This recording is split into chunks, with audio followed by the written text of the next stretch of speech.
Ladies and gentlemen, we are just about to go live with the finale of season 13 of voice acting. We thank you so much for all of the support you've given us over this past year and over the years. But now it's time to finally close the curtain on the Apollo Justice trilogy.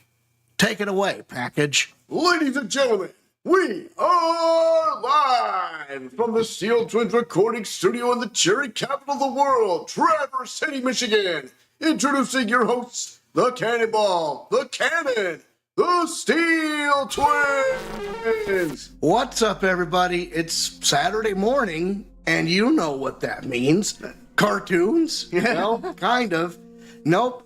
We have decided to take this opportunity to post our season finale for season 13 of voice acting. This is the very last episode of the Apollo Justice trilogy, last episode of Spirit of Justice, and we just want to take some time.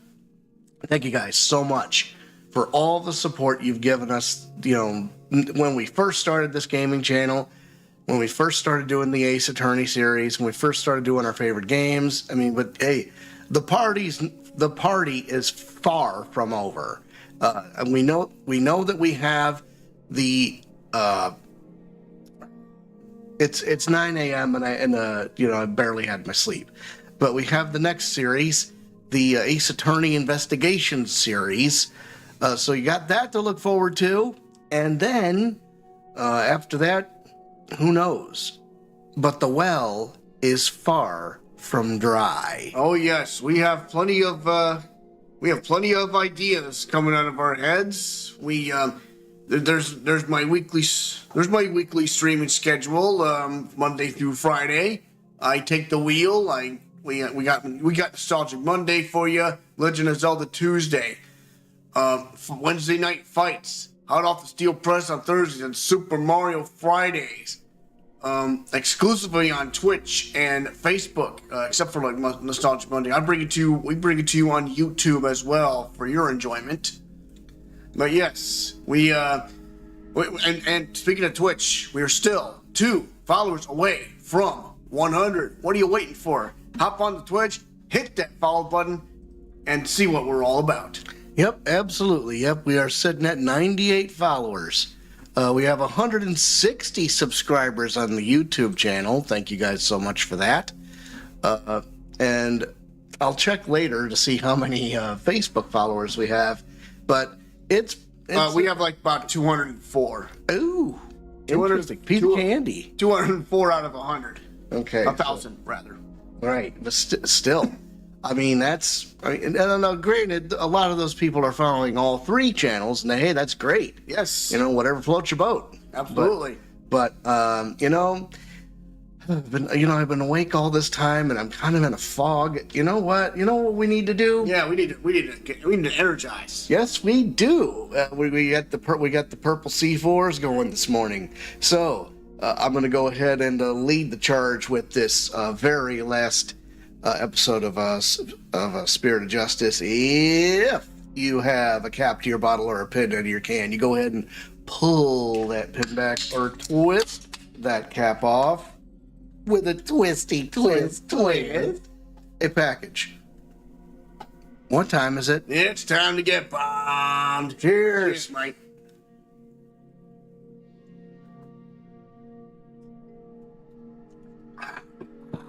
Oh yeah. That's the spot. Yep, I can already feel it. Live scene. Indeed. Just gonna grab this. And away we go. Go. Oh wait, wrong day. So, all right. Yeah. Speaking of which, yeah. I do love the idea of Super Mario Fridays. That sounds great. Yeah, so last night I streamed Mario and Luigi Brothership. Awesome game, by the way. I've yet to watch that back. I want to watch that back after we get done with this. Yeah. But that's not all I'll do. I can do Super Mario 64. I can do Super Mario World. Anything that's Super Mario, I'm playing that game. What about Mario is Missing? Maybe. Who knows? All right, here we go. We're gonna do game selection and museum. Actually, step back for a bit. Yeah, we got to do new game. Yeah, game selection and museum. Yeah, let's listen to that music real quick. We're gonna do the special episode. Nope, that's the wrong one. There we go. This is a special episode. Turnabout time travel. So we have the investigation and the first trial, and the second investigation and 2 parts of the second trial. That's what I overlooked. Anyways. okay. Well, down, set, start playing from this chapter. Yes. Good news. The check cleared. It's go time. Here we go, fam. Special episode. Turnabout. Time Traveler. Oh, we got a blimp. Oh. I'm not completely heartless. I'll even throw that time machine you cherish so much overboard with you. Please take me back to that blissful moment. What? Huh?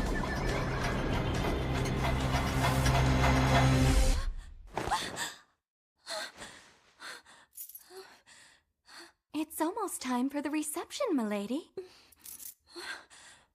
It actually really worked. What? Oh. Okay, I'm already intrigued. September 21st, 10:13 a.m. Wright Anything Agency. We are talking 4 months after the trial of Khura'in. Okay, let me make sure I got this straight. When your magic panties appear, I do a backflip into a handstand, then blow out the candle? No, Athena, you got it all wrong. You do a backflip through the ring of fire while holding the candle in your mouth. There's no way I'll ever be able to do that. Sure you can. I believe in you, Athena. Trucy, what are you and Athena up to? Athena's agreed to be a part-time performer in my magic show. I couldn't say no to some extra cash, but I probably should have thought it through first. Now it's human cannonball this, guillotine that. It's not like I have 9 lives, you know. You made your bed, Athena. Now you gotta go lie in it. No, I'm too young to be taking out a life insurance policy already. My name is Phoenix Wright. I'm the head of this law office. And since when did you become the head of this office, Daddy? I mean, who exactly does all the cleaning, accounting, and scheduling around here, huh? You got me there, Trucy. This is Trucy Wright. She's my adopted daughter and a magician. And I'm Athena Sykes, the rising star lawyer of the Wright Anything Agency. Or rather, the rising star assistant to Trucy, you mean? If I don't get back into a courtroom soon, I'm gonna forget everything I've ever learned. No kidding, sister. Speaking of the courtroom, we haven't actually had any clients lately, have we? Try it again. Speaking of the courtroom, we haven't exactly had any clients lately, have we? Business as slow as ever, huh, Nick? What? What?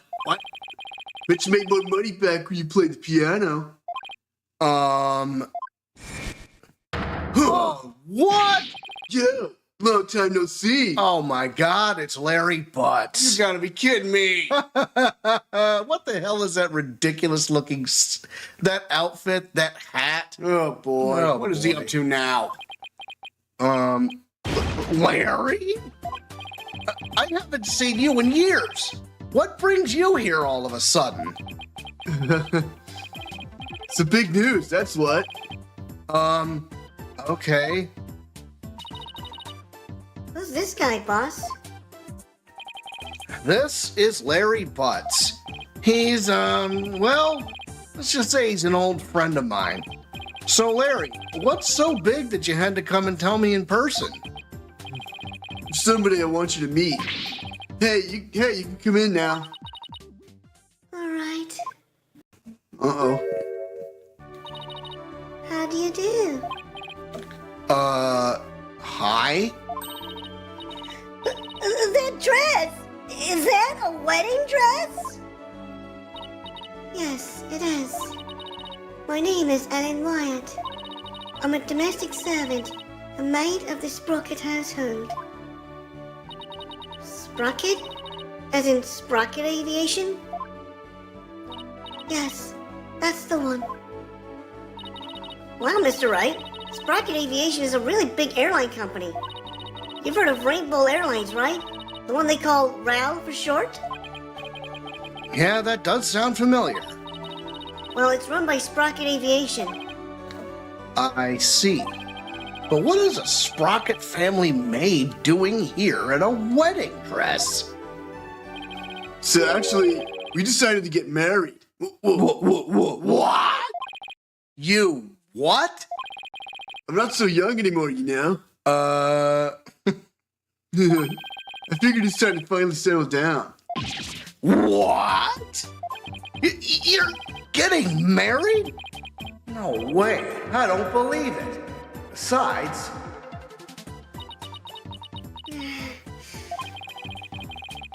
why would someone as well put together as her choose someone as flaky as Larry? You're kidding, right? Jealous? I don't blame you, but green's really not your color, you know. All right, Larry, lay it on me. Let's talk to him. You You're get getting married? married. In all seriousness, Larry, are you really getting married? Not right away. But that's the plan. We're gonna love, see? Like, love on the run, I guess you could say. Isn't it right, Ellie?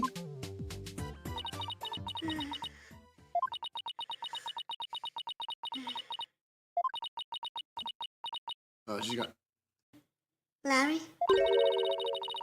I do believe there's been a major misunderstanding here. My heart already belongs to another. Oh. And there's the rub. Yup. Hmm? I'm in love with Soren, not you. Say what?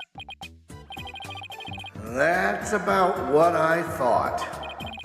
But Ellie, baby, weren't you running away with me so we could get married? As I said, you misunderstand. You said you'd help me escape. That's the only reason I ran away with you.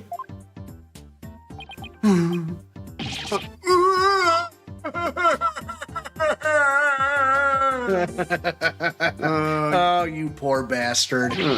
This is not happening. I even shook off the police for you. And for what? That's it. We can't be together. My life is over. I'm gonna end it all. Wait, back up. Did you say you shook off the police? Yes, we had to because our love is on the lamb. Sorry, Miss Wyatt, but can you maybe fill me in on what's going on? To tell the truth, I'm being pursued by the police as a murder suspect. Murder? They think you killed somebody? Oh boy. I happened to find a dead body at my reception, so the suspicion fell onto me. He had me confined in a separate room, and that's when Larry came along and helped me escape. I'm sorry, but what? Oh, Nick. Me and Ellie were gonna do a love. We were gonna pull it all on the line for true love. But the police tried to stop us, so we had to scramble to shake them off. Where did it all go wrong? I feel a migraine coming on. Please help me. The police are sure to be intensifying their search. Look, it's even on TV. More news on the murder suspect and an unidentified man on the run from the police. A photo of the suspect, Ms. Ellen Wyatt, has just been released by the police. Sources say that the 21-year-old is suspected of clubbing the victim, 25-year-old Dumas Gloomsbury, to death in the wedding reception hall after her banquet. The two fugitives are said to be highly agitated and dangerous. If you see them, You've gotta be kidding me. Oh, brother. I guess this means we're technically harboring a pair of fugitives here, huh? Oh, Nick, what's a guy to do? At least don't be hardcore.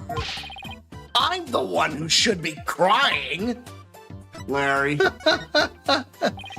I haven't seen you in ages. Where have you been all this time? You mean you don't know? You really gotta stop living under a rock and get out more. I'm the hippest, hottest picture book author in the business. Maurice Donut. Oh, What? God Oh, damn it. not him. Not that thing again. And what's up with that goofy-ass mustache? Oh, God. I can't believe you didn't know that I'm taking the picture book world by storm. Oh, but I know you. You're the one who wrote Francie's Whippity Whip Trip, right? Oh, God. Remember that? Now that you mention it, I think I did hear something about a one-hit wonder. A one-hit wonder? What the heck, Nick? I'll have you know I just created a brand new character to moderate acclaim. He's mildly popular with 18 to 24-year-old women everywhere. Look, you can see his cute self all over this jacket. What? What? That heart-shaped pork chop? He's not a pork chop. He's the main character of my latest picture book. A lovable little soul who pierces the hearts of lovers with the darts of amore.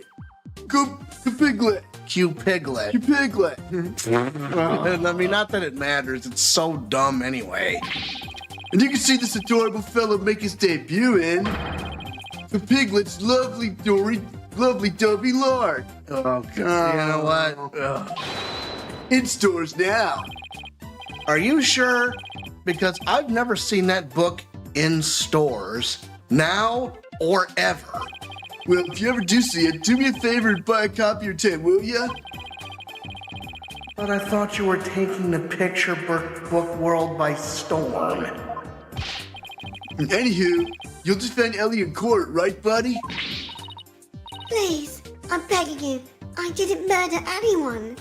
I swear I'm as clean as pure as this pure white. Let's try that again. I swear I'm as clean and pure as this pure white dress. You probably got a skeleton or two in the closet, lady, but we'll take it at face value. No Cyclops. I guess that means she's telling the truth. Helping a fugitive on the run? What am I getting myself into? There's actually one more thing I really need to tell you. Of course there is. Oh? You might find this hard to believe, but the truth is, I'm a time traveler. What? What?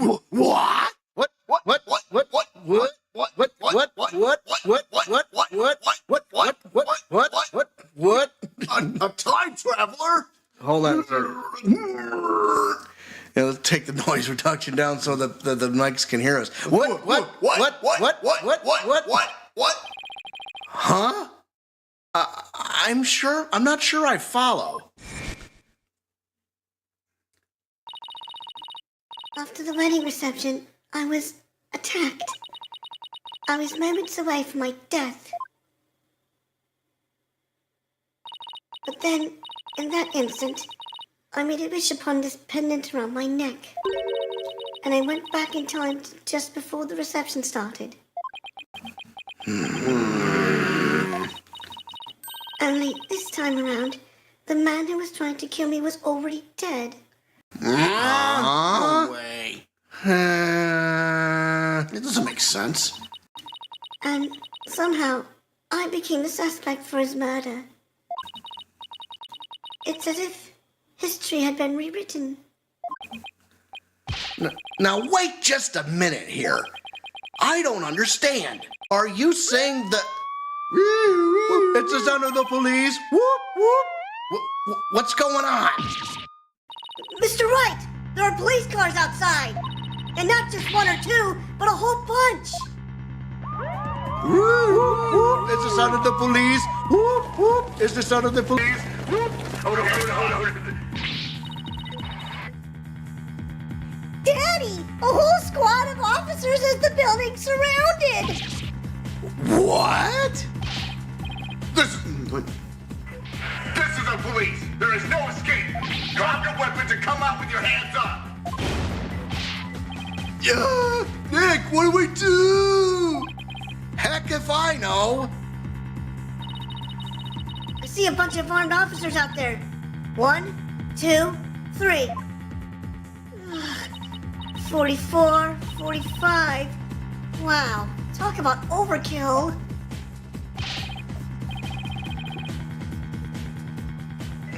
Listen here, you criminals. Think about what you're putting your poor parents through. I'm sure this isn't how they raised you. Think about their smiling faces and their warm, home-cooked meals. Yeah, who in the heck are you? A detective? Now hold on there. Hey, you can't go in there. It's too dangerous. Wait! Is everyone okay? Is everyone okay in here, Mr. Wright? Emma? Sorry for all the commotion. So what in the world is going on? Well, I reached on over as soon as I heard that it was Mr. Butts who holed himself up in here. With the murder suspect after he made off with her. And the fleet of patrol cars? The police are being extra careful. Because apparently, a certain somebody yelled out, "Stay back! I have a bomb!" What? I'm sure you can guess who I'm talking about. Well, the police were being so persistent, I had to do something, so I tried bluffing. Oh, come on, man. Oh, you gotta be kidding me. You know, like you do in court, Nick. Please leave me out of this. Well, Mr. Wright, I'm bringing this young lady in for questioning. So if you want to talk with her, you'll have to do it down at the detention center. Oh, boy. Oh, boy. I suppose I should thank you for your thoughtful gift of trouble and mayhem, Larry. Come on, Nick. We gotta get down to the detention center right away. Listen, Larry. I haven't even decided whether I'm going to take on this case or not. But I know you will, because it's you. Guess I got no choice but to tag along and help then. What? And skip out on me? We've only just started practicing your repertoire, you know. Huh? You'd better stay and practice with Trucy, Athena. A promise is a promise, after all. Oh, that's no fun. I wanted to see her in action again. That's cold, boss. You gotta get me out of this. I can't take it anymore. Let's get practicing, Athena. Next up is some training for the water tank escape trick. Stick your head into this bucket of water and hold your breath for 15 minutes. No! Stop! I'm begging you! Oh, there she goes. She's getting away! You get back here, Athena!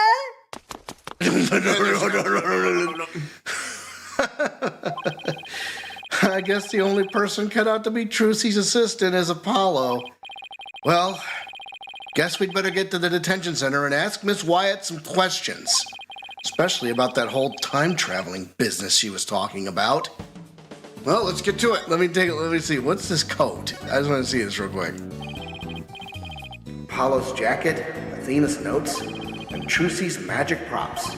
Not that I'm complaining. It's nice to know my friends and family are always close by. Okay, okay. So let's go to. So we are going to the detention center. Da-da-da-da-da-da! Charge! September 21st, detention center. Visitor's room. You want to know what I think? What?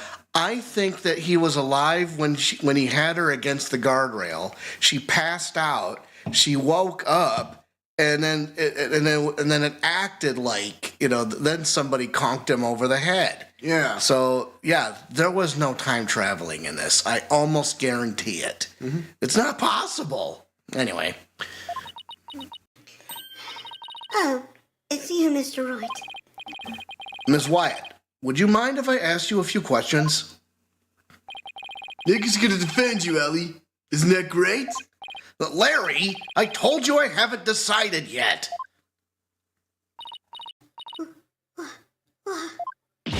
What?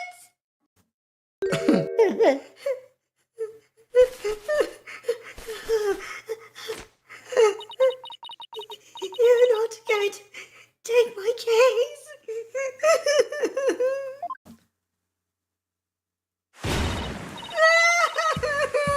I'm never gonna be happy. Oh my gosh. Ms. Wyatt? What the? Did I do something wrong?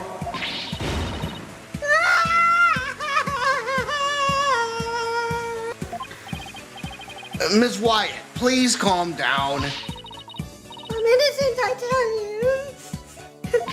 But the police won't believe me.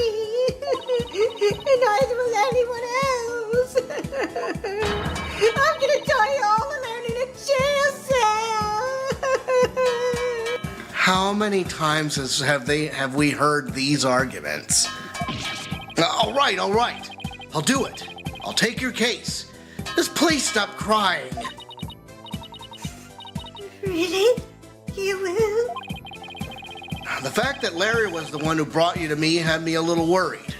But you don't seem like a killer to me. Oh, thank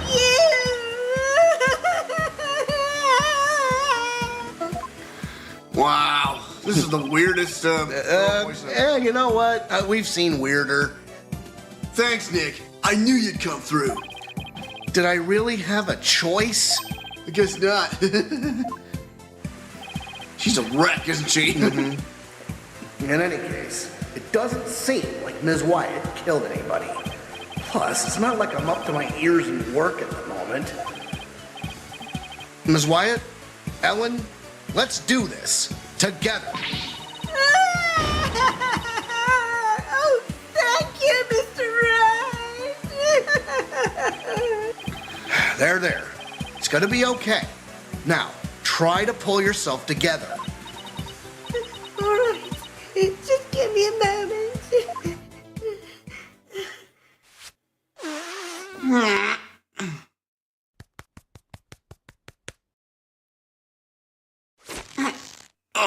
Oh boy.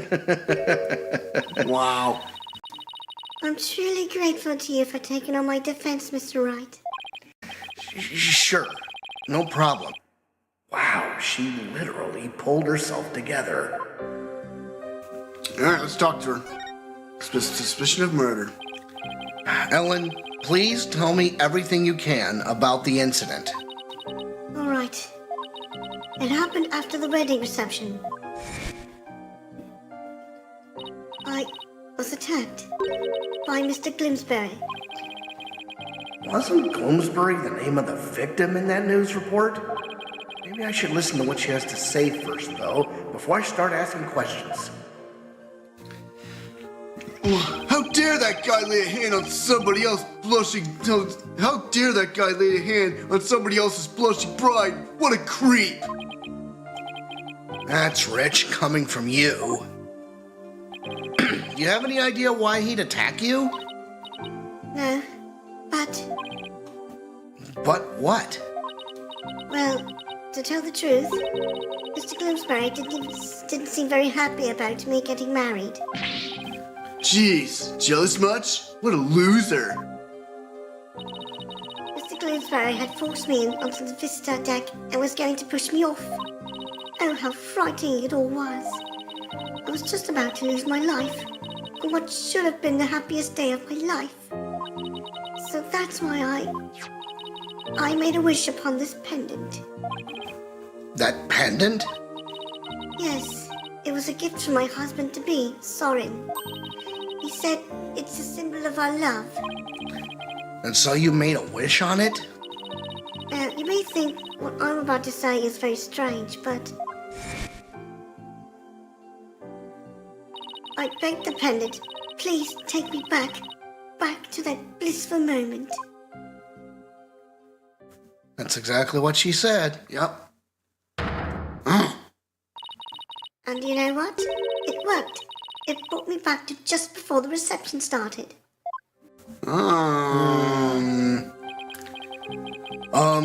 So that's the time traveling thing you mentioned back at my office.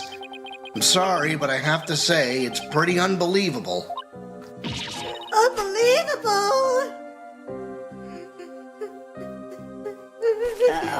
Oh boy, here we go. I knew you'd never believe me. Hi, Blade King. Thanks for joining the chapel, man. Nick, Ellie here is an honest-to-goodness time traveler. Don't you believe your own client? The magic of that pendant sent her back in time before the queen could kill her. Sure, Larry. Sure. Nice objection posed, by the way, Larry. Jesus. But it's really true, I tell you. This pendant is an important part of the time machine Soren made. I begged it for help, and it really did send me back in time. Is she listening to herself? I even experienced the reception again, even though we'd already held it once before. And during it, everyone there acted as if nothing unusual was happening at all. Yeah, they basically remixed it. That's what they did. Remix. Could you not cook while we're talking, please? All right. So when and how did you come under suspicion for murder? Well, after the reception ended, the second reception, I mean, I went back to the reception hall and started cleaning up the place by myself. Hold on. Wait a minute. Cleaning? Why were you cleaning on your own wedding day? Oh boy. For my last task as a servant for the Sprocket household, I offered to take on the preparation and cleanup of the reception banquet. Something tells me there's more to this chick than meets the eye. Oh boy. She's not a murderer, but she's definitely got something wrong with her. Yeah. Oh boy. I see. I started to move one of the decorative lanterns in the room, but it was so heavy I lost control of it, causing it to topple over and break open. That's when I saw Mr. Glimsbury's dead body inside the lantern. Huh? So you simply happened to be the first to discover the body, right? That's right. I just came across it by accident. But I became confused. I didn't know what to do. That's when some of my in-laws saw me and jumped to the conclusion that I had killed him. So this Gloomsbury guy tried to kill Ellen, but then wound up dead himself after Ellen traveled back in time? A time machine and a magic pendant. How could any of this be possible? Ellen's pendant added to the court record. Pendant worn by Ellen. It seems she received it from her fiancé. Ellie, why don't you tell Nick about that other thing too? About that shadowy figure you saw when you were being attacked. Okay, she's gonna... Yes, good idea, Larry. The wedding. So you and Larry here were never planning on getting married, right? That's right. We've only had a few brief interactions, so I can't say I know him at all. Oh, Ellie, how can you say that? You and me are bound by fate, I'm telling you. We're meant to be together. What?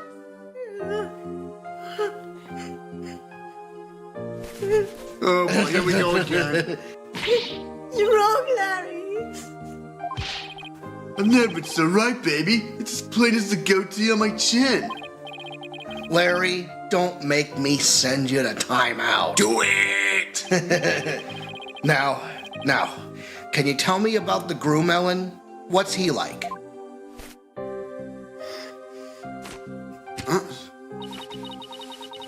His name is Soren Sprocket. He's the most wonderful man. He is truly my destiny. Did you say Soren Sprocket? As in... That's That's right. The next president of Sprocket Aviation. Wait, he's in line to take over the company? He's nothing but a rich, spoiled brat. I'm clearly the better choice, clearly. Larry, you and Soren are as different as night and day. There's no comparison. Ellie, you're breaking my achy-breaky heart. Don't break my heart, my achy-breaky heart. So she's marrying into money, huh? I can't believe Soren chose me, a simple house servant. He's my knight in shining armor, my prince. Oh, my Soren. The shadowy figure. You know something. Hey, Athena, you smell that? I smell plot with a capital P-U. Yeah, something's not adding up. So what's the shadowy figure you saw, Ellen? It was when Mr. Gloomsbury was attacking me. Oh boy, here we go. Right after I made a wish upon this pendant, I started to pass out. But just then, just as I lost consciousness, I saw somebody strike Mr. Gloomsbury from behind. That's our killer. Yep, the real culprit here. You did? Then that person must be the true culprit. Did you see who it was? I'm afraid not. Have you told anybody else about this? I told some of my in-laws, but nobody took me seriously. They said it was all just a dream. I can't exactly say I might blame them. I mean, time travel? Larry, for my peace of mind, please tell me that figure wasn't you. Of course it wasn't. Ellie's statement added to the court record. So suspicious third party on the Vista deck when she was being attacked by Gloomsbury. How much you want to bet it was the groom? And how much you want to bet she's... No, I still think she's innocent. But dude, I think that the entire wedding party is telling her, oh, it's okay. She's being gaslit. Okay? He killed her, all right? So the groom kills this douchebag because he's threatening to throw her over a fucking thing. And then he comes up from behind, whacks him on the head, so he's dead. She passed out, and she thinks, oh, and then everybody just, this is exactly what happened, but man. Hey, we gotta prove it. Gotta prove it. Okay, so let's see, yep. I guess I've asked her all I can for now. Why is Ellie arrested? Well, she's arrested for suspicion of murder. Spick and span, spick and span. Ellen, what are you doing? I want to make everything clean and beautiful for when Soren comes. I can't have my future hubby coming into a dirty room now, can I? It has to be spotless, just like this white dress.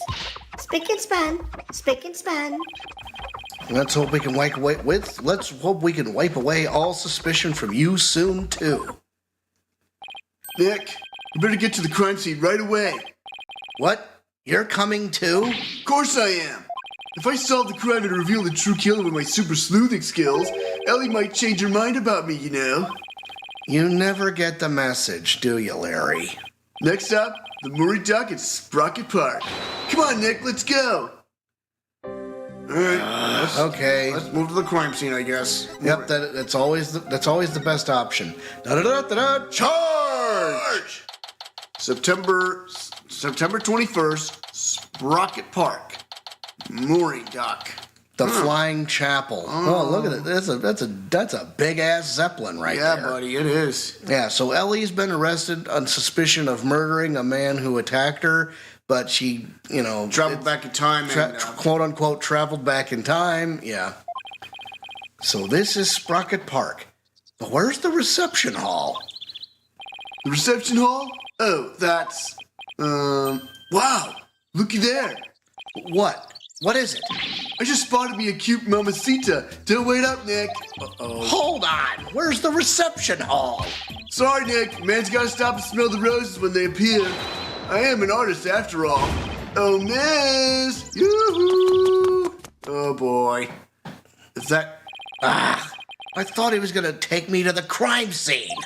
Well, I'm sure he'll come slinking back when he inevitably gets rejected. I'll just take a quick look around until then. Alright, so obviously we gotta point at this big-ass ship. Wow, that airship is huge! Oops, didn't mean to say that out loud. I've only ever seen airships like this up in the sky. I've gotta say, they're mighty impressive when you can see them up close like this. Wow, this thing's really banged up. You looking at the sign? They say it got damaged by heavy winds yesterday. A big gust sent that bench flying into it. Well, that's what they're saying anyway. I see. The wind caused that? More like a tornado. The repair guy was saying, don't touch, it's dangerous. I see.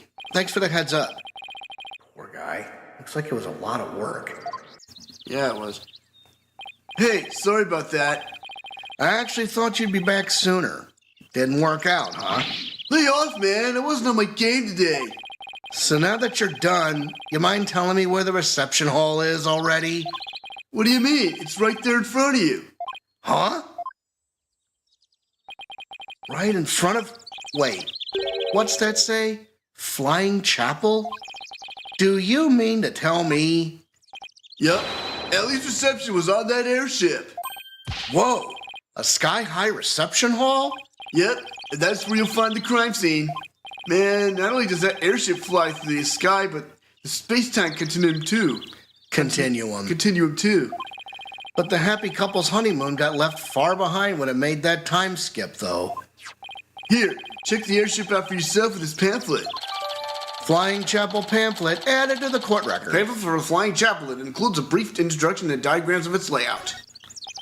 By the way, I figured you could use some backup, so I called in some help for you. You did? Yup. Should be here any minute now.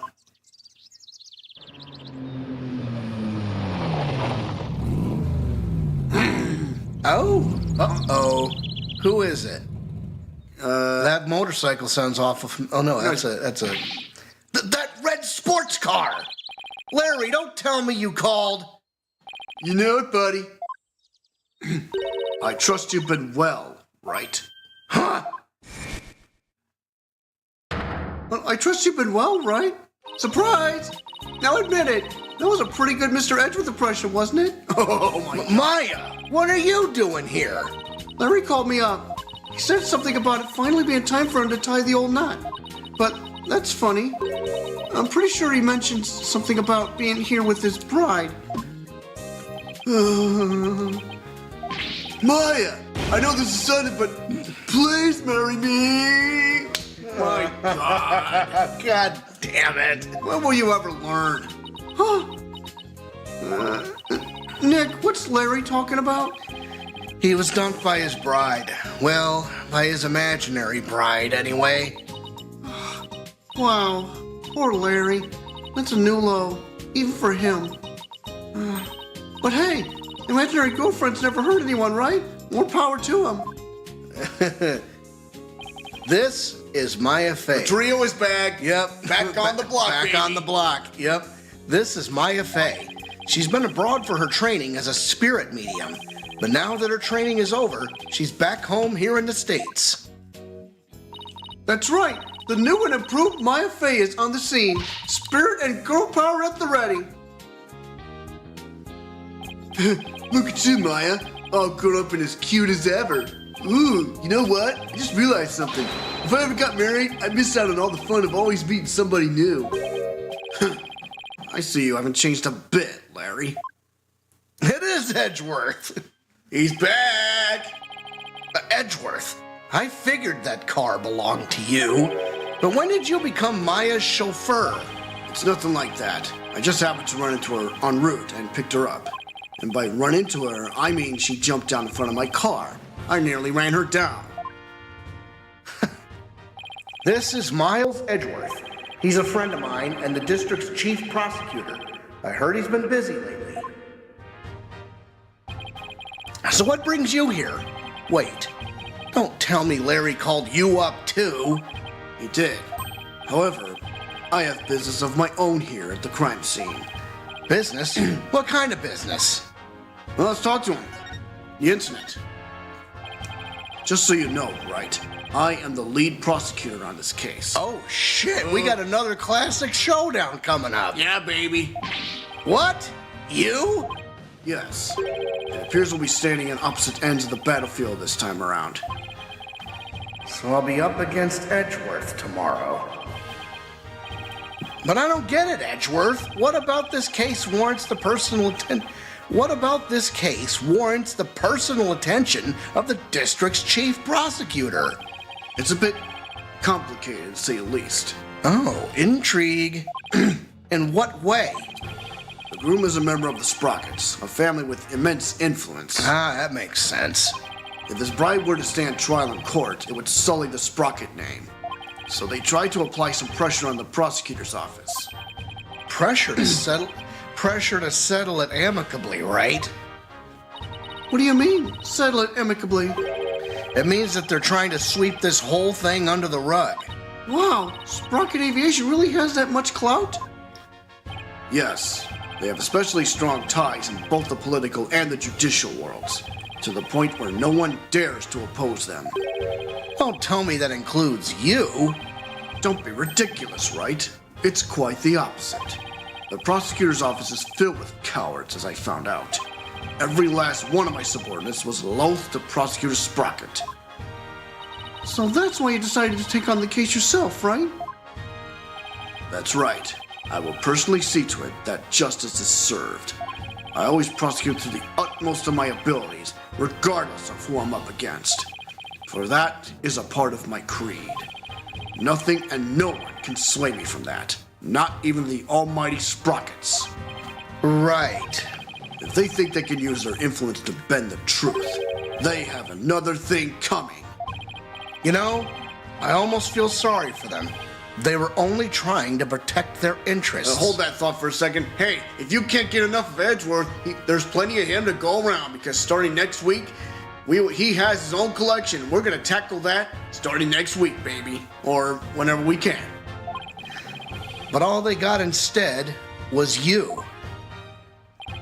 Edgy, come on, man. How can you prosecute my poor sweet Ellie? What kind of heartless jerk are you?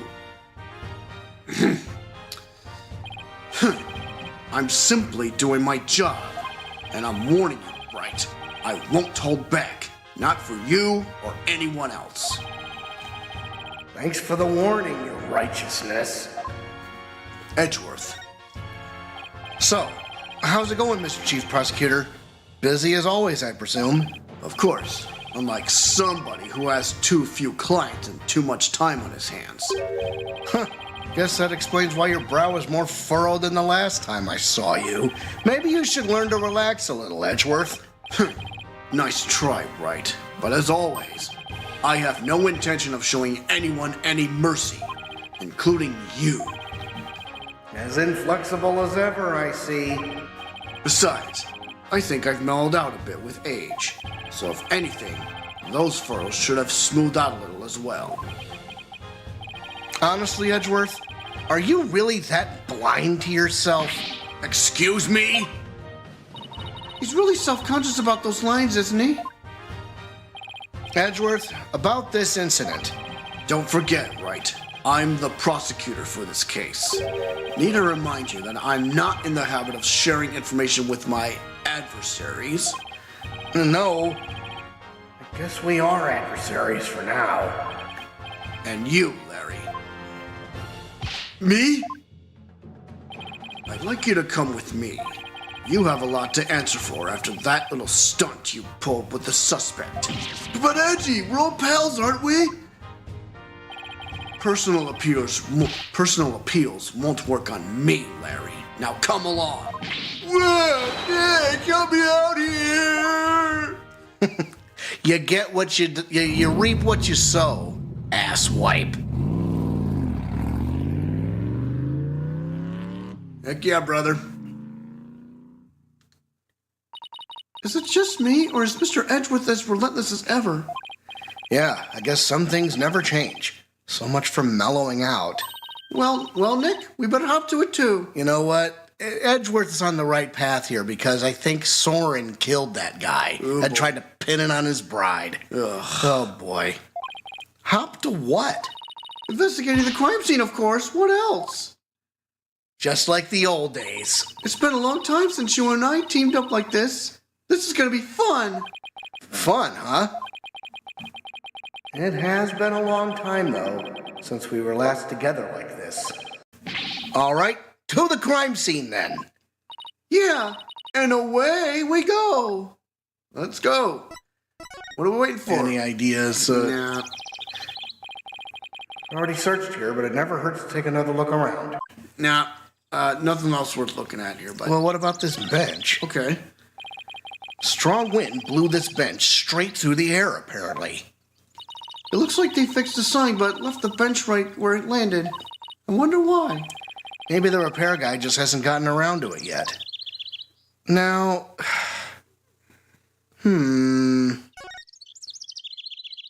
Wow, that sign really got smashed up. There were some really high winds yesterday, and they say that bench was blown right into the sign. Wow, I wish I could have seen that. If you'd been there, you would have gotten blown away. If you'd been there, you would have gotten blown away by the wind too, you know. That sounds kind of fun, actually. Don't tell me you never tried to use an umbrella to fly when you were a kid. I think I'll take staying alive over fun, thank you very much. All right, what are we waiting for? Let's get there. Yeah, let's go. Let's get on to the reception hall. Charge! This is getting great. Oh, wow. September 21st. Flying Chapel. Reception Hall. This is kind of giving me, Great Hall of Justice vibes from Great Ace Attorney Chronicles. Oh, boy. Yeah. So this is the reception hall. According to the pamphlet, we're right here. Dang. Right up there. Yikes. We're pretty high up. But at least we're indoors, so it doesn't seem so bad. Oh, look, Nick. It's Emma. Hey, Emma. Over here. Oh, Mr. Wright. Maya. Does this mean you've taken the case? Yeah, that's how things kind of turned out. So do you mind if we take a look around? Be my guest. We've pretty much wrapped up our investigation, so go right ahead. Now's a good chance to find out more about the case from Emma, too. All right. Let's... you want to talk to her first? Let's talk to her first. What happened? Edgeworth wouldn't tell us anything about this case. So do you think you could give us a rundown? Well, seeing as he's going to be prosecuting, I expect him to be tight-lipped about it. The incident occurred yesterday, on September 20th. It happened after the wedding reception, which lasted from 7 p.m. to 10 p.m. 7 p.m. to 10 p.m., huh? Got it. By the way, you didn't hear about any time traveling or anything, did you? Time traveling? What do you mean? Oh, nothing. Forget it. That's pretty much the response I expected. The victim's name is Dumas Gloomsbury. He was a servant in the Sprocket family household. Ellen was a maid for that family as well, so that means the two of them were co-workers? Yes, they apparently knew each other. Mr. Gloomsbury was the lead servant after all. He was very serious about his work, but he was also a very closed and private man. So the other servants called him Mr. Doom and Gloom behind his back. If he was the lead servant, he must have been higher ranked than Ellen. And you know what? I think he was getting on her case about her marrying the owner of the company. So, in his eyes, she's just a gold digger. Which, What makes the police think Ellen killed this man? A guy who was essentially her boss? We don't know the defendant's motive yet, but the circumstances surrounding the discovery of the body don't bode well for her. And what circumstances are these exactly? Well, some of her in-laws saw what looked like the immediate aftermath of the murder. The suspect was standing in front of the body with the murder weapon still in her hands.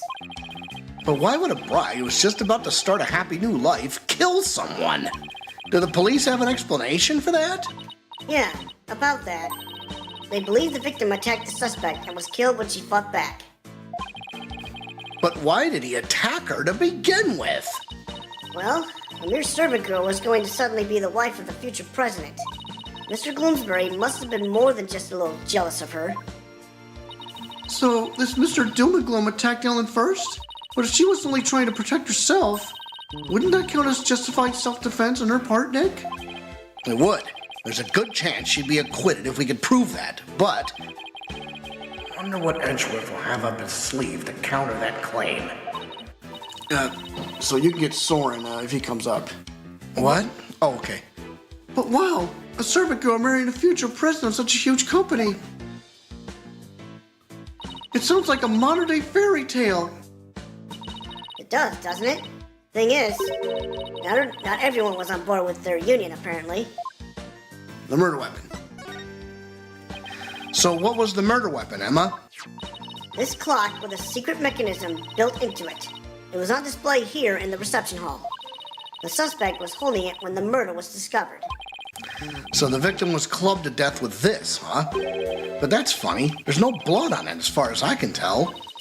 Maybe it was wiped off in an attempt to tamper with the evidence, but there was definitely a luminol reaction, and it matches up with the shape of the injury, so it's gotta be the murder weapon.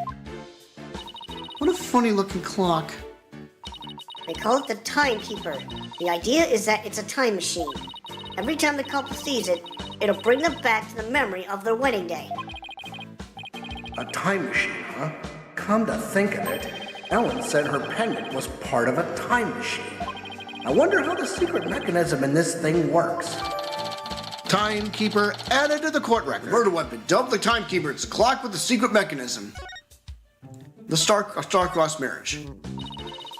The suspect never had any family or relatives to depend on, so she was working as a live-in maid for the Sprocket family to support herself.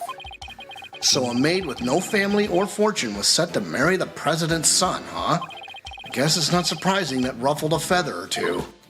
Yes, apparently the groom's parents and all of his other relatives were strongly opposed. But that didn't stop the young couple from deciding to go ahead with their wedding. Love flourishes in the face of adversity. Oh, is that how it works? Yup. If you ever have any questions about love, just ask me. I'm a qualified expert. I spent all of my spare time in Khura'in watching soap operas on TV. I'm not sure that's enough to make you a qualified anything, Maya. Oh, and by the way, I heard the suspect faced her fair share of harassment too. And from the sound of it, it got pretty ugly for her. So even though this incident could cause a huge scandal for the company, it might be a boon for those who opposed their marriage to begin with. After all, with Ellen's arrest and everything, the marriage is most definitely off now. So look, now we're gonna investigate something. So what is this? Oh boy. Wow, there's the body. This must be the lantern the body was found in. Ellen managed to move it quite a ways. It looks like a cow, but it's pretty badly broken. That's not a cow, Nick. That's Pegasus, the flying horse. No way. It's definitely a cow. It's got horns and everything. But look, it has wings. Cows don't have wings. So it's Pegasus, I tell you. Oh, I know. That pamphlet should tell us. Let's see. Apparently, it's called a pegamoo. That's so dumb. I did not see that coming. Yet somehow the name really captures the essence of what this creature is, you know? Huh? That's strange. What is? Well, this pegamoo is definitely a male pegable, right? Yeah, I'd say so. With the horns and all. What with the horns and all? Yeah. Okay, well, that pegamoo over here is also a pegable. But take a look at the pamphlet. See? The one on the right says pegable, but... The other one says peg a cow, a female pegamoo. Right. The pamphlet goes on to say how they have pegamoos for the happy couple. Oh, okay. So for Ellen's ceremony, there should have been a male and a female pair of pegamoos. But for some reason, there are two males here. Maybe somebody made a mistake when they were setting up the room? It's hard to believe a fancy place like this would make that kind of blunder, though. Broken lantern added to the court record. Pegable lantern in which the victim's body was found. In any case, we'd better check this thing out. What's on that? What's that? That's the first thing I noticed. Did this come from the lantern? It's covered in blood. Maybe it got on there when the killer was putting the body in the lantern? Can you imagine going to open a door and finding the knob covered with blood? That'd be bloody awful, to say the least. Grab Ellen when convenient, then send her off from the Vista deck. What? Holy shit. Hey, what's this? Uh-oh. Ooh, let me take a look. Grab Ellen when convenient, then send her off from the Vista deck. It looks like a note outlining the murder plot. Whoever wrote it has better handwriting than me, but it looks like they wrote it in a rush.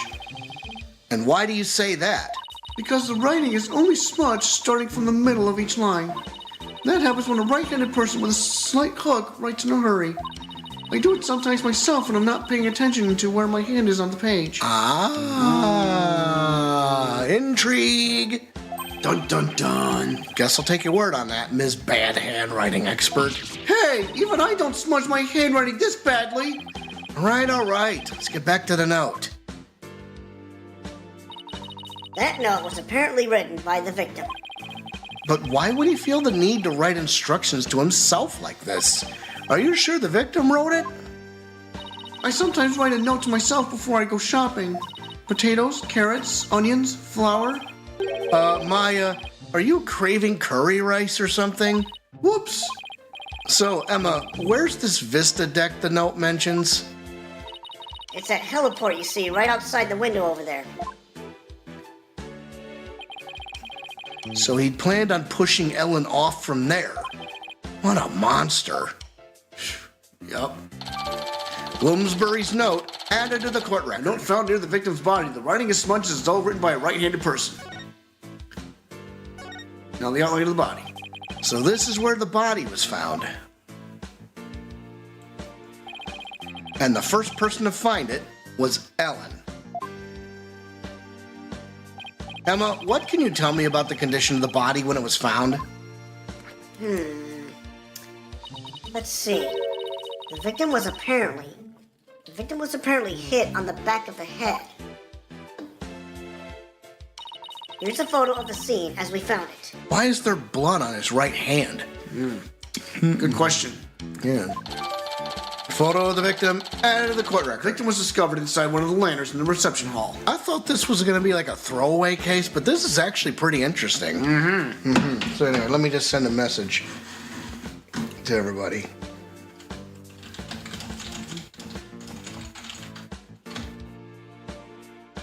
Welcome to all in the chat. If you're still watching, good for you. What do you think this is, Maya? It looks like a flower petal to me. What an unusual shape for a flower petal. You suppose it's from one of the flowers here in the reception hall? No, I don't see a single flower like this on any of the tables. I wonder where it came from. Well, I guess that about does it for this lantern. Now let's go somewhere else. Let's investigate somewhere else. Let's see what else we can find. All right, let's see. Right here. And This must be where the time machine was placed. I can't believe that such a beautiful memento was used for murder. It's just awful. Oh, by the way, just real quick, Yeah? there were 3 of those little things on top of him when he died. Oh, there's a light bulb. The victim's body was found collapsed inside one of the Pegabole lanterns. Scattered around his body were flower petals, a note, and broken parts of the lantern. The petals were from flowers not found inside the reception hall. Nick, we have to prove Ellen's innocence no matter what it takes. I agree. We can't let this go down as the saddest flying wedding reception in history. No kidding. Jesus. This is the sweetheart table where the bride and groom sit. Where they gorge themselves on the wedding feast, you mean? I'd be too nervous to eat in front of a bunch of guests like this, though. They say that newlyweds are usually really busy during the reception, you know. They have to greet and talk with all the guests that came to give their blessings. They don't actually get all that much time to enjoy their dinner. Aw, I wouldn't be able to stand that. I can't imagine having a huge feast right in front of me and not being able to eat it. They say brides tend to have an especially hard time because of their wedding dresses. With those tight corsets squeezing their waist, they can barely eat a bite. Really? It sounds like wedding receptions are absolute torture. I guess food still wins out over romance in Maya's book. So where else can we look? Oh, What's this? So that's the Vista deck out there. I bet the view is amazing, but I guess it must also kind of freak you out, huh, Nick? Yeah, kind of. Mostly because there's no surviving a fall from way up here. I think that about does it for this area. All right, let's go somewhere else then. What's this? Wow, look at the horns on this flying bovine. He must be a bull. It seems he made it through the ceremony in one piece. By the look of those wheels, I bet he can be rolled around rather easily, too. Yeah, I bet it would be quite a hassle if you had to lift and carry him everywhere. And this is what the backside looks like. What's that by the bottom of his tail? A wheel handle? Uh-oh. Ow. Oh, I get it. This way they can get inside to change the light bulbs. I see they left the wheel handle on the inside unpainted. I guess they figured nobody will see it, so why bother? Makes sense to cut costs where you can. Well, overall, I can't see I see anything strange about this thing. Maybe you're not looking hard enough. What's this? It's a hot air balloon, a symbol of humanity's ambition to take to the skies. It's kind of a romantic notion, don't you think? Yeah, but I just noticed that it doesn't seem to be tied up to the ceiling all that well. I'm sure it's fine. Please don't let it fall on my head. Where else is the story won't tell on us, or what? Oh, okay. A model airplane, the perfect decoration for an airline company wedding. And a propeller plane like this lends the room a great old-timey feel. Ooh, I'd love to see the Steel Samurai fly a plane like this. Can you picture it? The Steel Samurai zipping through the clouds over New Old Tokyo? If Sprocket Aviation ever becomes a sponsor of the show, I could see it happening. Why didn't I think of that? I think I'll go suggest the idea to them later. Please at least wait until after the trial is over. Yeah, of course. Okay, so we got, what's this? Yeah, we gotta search every nook and cranny. It's a fog machine. I wonder if they used it during the reception. Ooh! Hey, Nick, go stand over there for a sec. Why? Just because. Now go. All right. I got a bad feeling about this. Yep. What's this now? Fulton! Fogmaster 9000 on! Oops. Maya, no! Huh? Aw, nothing happened. Looks like it won't work without some dry ice. Darn it! All I wanted to do was surround you in a thick cloud of smoke.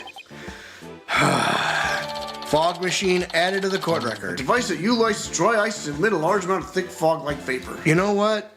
Somebody could have tried to use that as a diversion or something. They absolutely could have. What's this?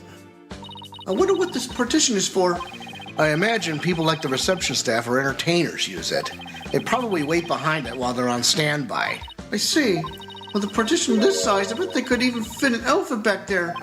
Not that anyone sane would. Where else can they look? So there's another one over here. It's a fog machine for the reception.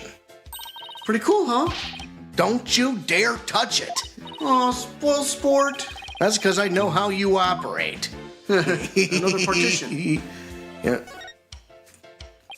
That's one big partition screen, industrial size even. I bet it caused an industrial-sized mess if it fell over. And that's why you're not allowed to touch it, Maya.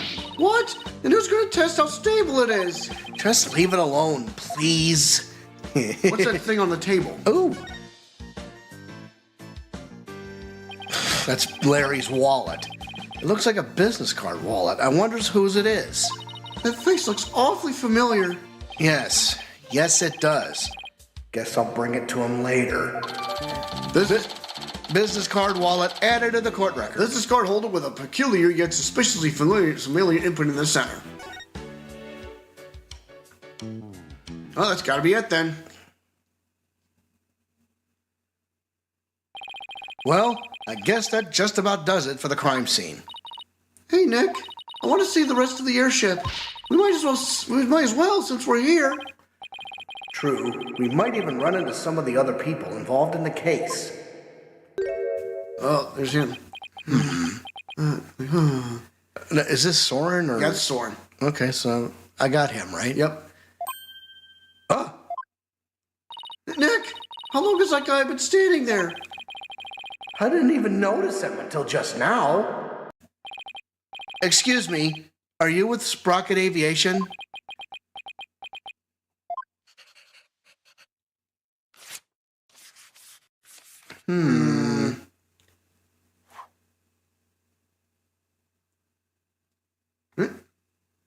Huh? Nick, he wrote something on that paper I airplane. wonder if he's mute. I guess we're supposed to read it then. Let's see here. Get out, intruders. Well, that was a rather cold welcome. Mr. Wright, Maya, meet the lone son of the president of Sprocket Aviation, Soren Sprocket.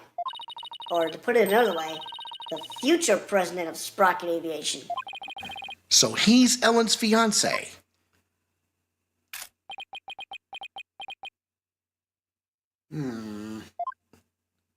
He's oh, there he goes. He's kind of an eccentric. I hear he's a genius inventor behind many of Sprocket Aviation's business successes. An inventor, huh? Yup, he even designed this airship. That's pretty impressive. Nick, this is no time to be standing around gawking. We have to go after him. We need to ask him some questions about Ellen. Oh, right. Looked like he was heading outside. All right, so How much you want to bet that he was the one that wrote that note? Somewhat. We already searched here, but it never hurts to take another look around. Nah. Well, I messed up. So, Where do we go? Oh, went back to the mooring dock. Da-da-da-da-da. Charge! September 21st, Sprocket Park, mooring dock. There he is. Excuse me, could we talk to you? Excuse me, do you mind if I ask what you're doing?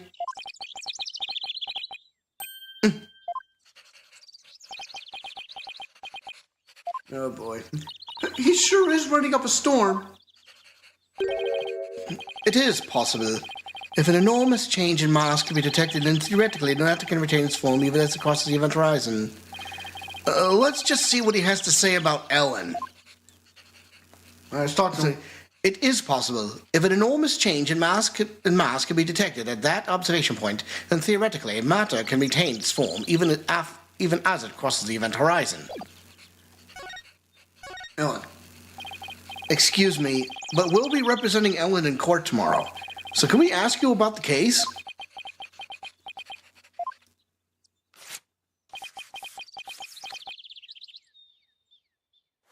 He kind of looks like Harry Potter. I agree. Ow! What the? Not interested. Not interested? How can you say something like that? This is about your fiancée. She's under arrest, you know. The diameter of the airship is approximately 80 feet. The amount of energy necessary to move matter comprised of that amount of mass is... He's off in his own little world. I can't believe he said he was not interested in talking about his own bride's arrest. Yeah, something is definitely fishy. We'll just have to talk on his level then. With something he might be interested in. Think of something outside the box. Let's present something. Let's present that airship. What are you showing me that for? Mr. Sprocket! I read them at all. Not even when an item as loaded with sentiments as this. There must be something else then. The pendant. Could you take a look at this? Is that Ellen's? Ellen told us that she traveled through time during the incident. She said it happened after she made a wish on this pendant. You mean to say you two are Ellen's lawyers? Yes. I just told you that a minute ago. Sorry, I was lost in thought. He wasn't even listening? Oh boy. He's not at all what I expected. Based on Ellen's gushing testimonial, anyway. Ellen? We'd like to ask you about Ellen's case, if you don't mind.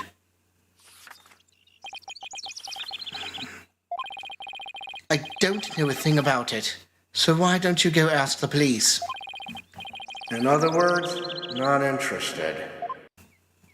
This guy is the worst. Now I feel sorry for poor Ellen. In that case, can I ask you about how Ellen traveled through time? Go on. Guess that got your attention. So, is time travel really even possible? Yes, it is possible. Alrighty then. At the same time, it is also impossible. The pendant I gave Ellen is not supposed to operate as a time machine by itself. What do you mean? A timekeeper, that clock we had displayed in the reception hall, that is the body of the time machine. The pendant is simply a part. That clock was a murder weapon, wasn't it? But it's a time machine too? What Ellen experienced is akin to traveling down a road by car key. Physically and metaphysically, it should be impossible. Unless, maybe the quantum system is inside the pendant, somehow accidentally interfered with the natural flow of the fourth dimension. We're losing him again. Maybe we better ask him some more about the time machine. The time machine. Man, this is getting weird. So you've been researching time travel, have you? Moving through the space-time continuum with a man's ultimate means of travel. Time travel is a mode of transportation?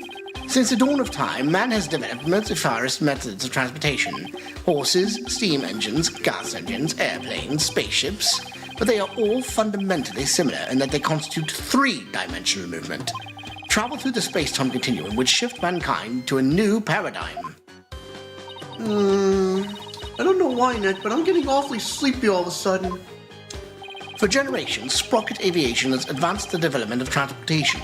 Therefore, it's only natural that I would research time travel as man's next great leap. Oh, is he done? So what exactly does all that stuff he was saying mean, Nick? Just double check and make sure nobody tried to contact me. Got it. Well, basically, it's like taking a hamburger joint and adding a drive-thru to it, I guess? Oh, I get it. It's the same burger, but with a quicker and more efficient delivery system. So what Soren really wants to do is launch humanity into the future. Okay, that was a good one, I'm not gonna lie. Launch, not lunch. But do you really believe that time travel is possible? It only becomes truly impossible when man stops daring to believe. Besides, time travelers do exist, you know, but you wouldn't understand. Did you hear that, Nick? Time travelers really do exist. All I know is Soren isn't the easiest guy to wrap your head around. Oh, I don't know. I kind of like the way he talks. It's full of hope for the future. He's more passionate than I thought, too. When it comes to inventions, anyway. Yeah, his apparent lack of concern for Ellen is troubling, though. So, I hear that the rest of the Sprocket family was opposed to your marriage. What are your thoughts on that?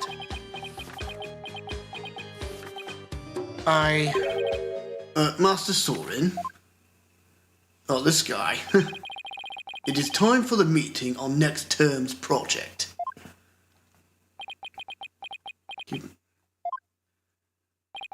What is this?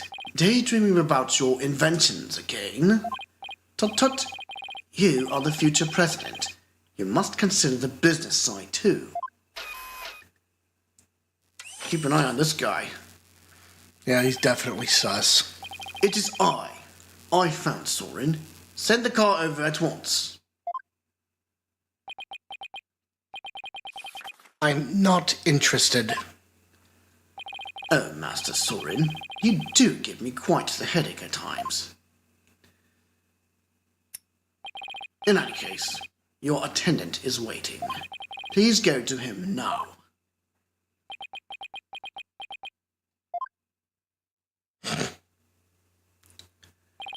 Excuse me, but who are you? Oh, where are my manners? My name is Pierce Nickety. Please call me Pierce. I am the Sprocket family butler. Nick, a butler! I didn't know they actually still existed. I thought they were just on TV and stuff. And who might you be, if you don't mind my asking? Oh, I'm Phoenix Wright, Ellen Wyatt's lawyer. And I'm his assistant, Maya Fey. I'm a spirit medium. Oh, so it is you. I am most grateful to you for taking on Miss Ellen's defense. You have my sincerest thanks. Don't mention it. So hey, speaking of the case... Oh, one moment, please.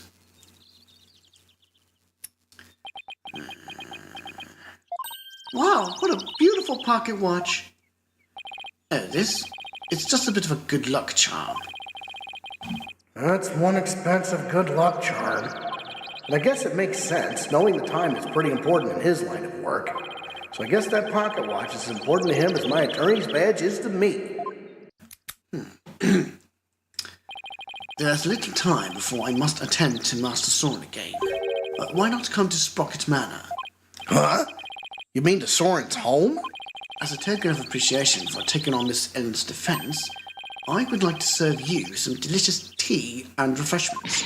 Oh boy, Nick, a fancy high society tea party with high-class snacks and everything. What about the investigation?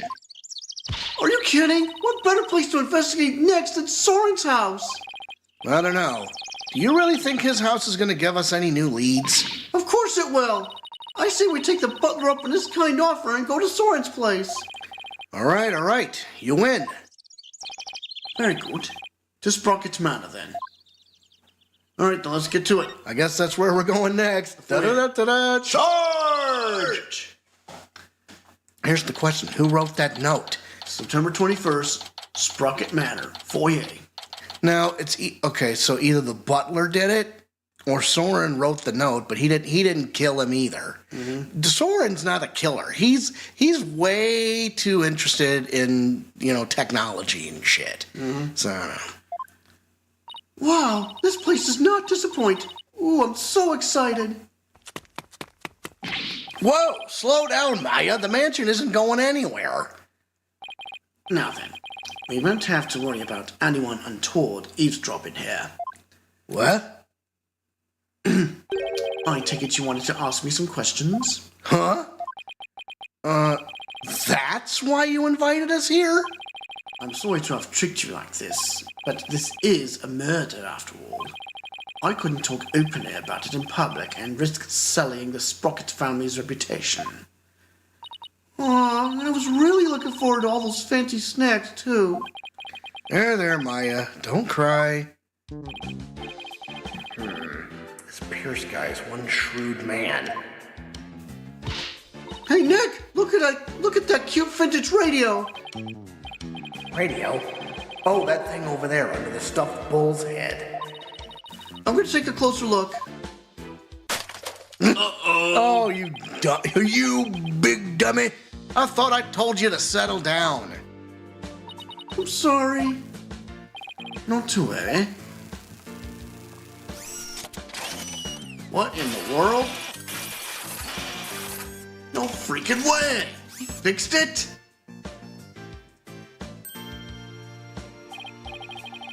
Wow, that little mech fixed it right up. I'm not only the butler, but I'm also Sprocket Aviation's repair department director. Interesting.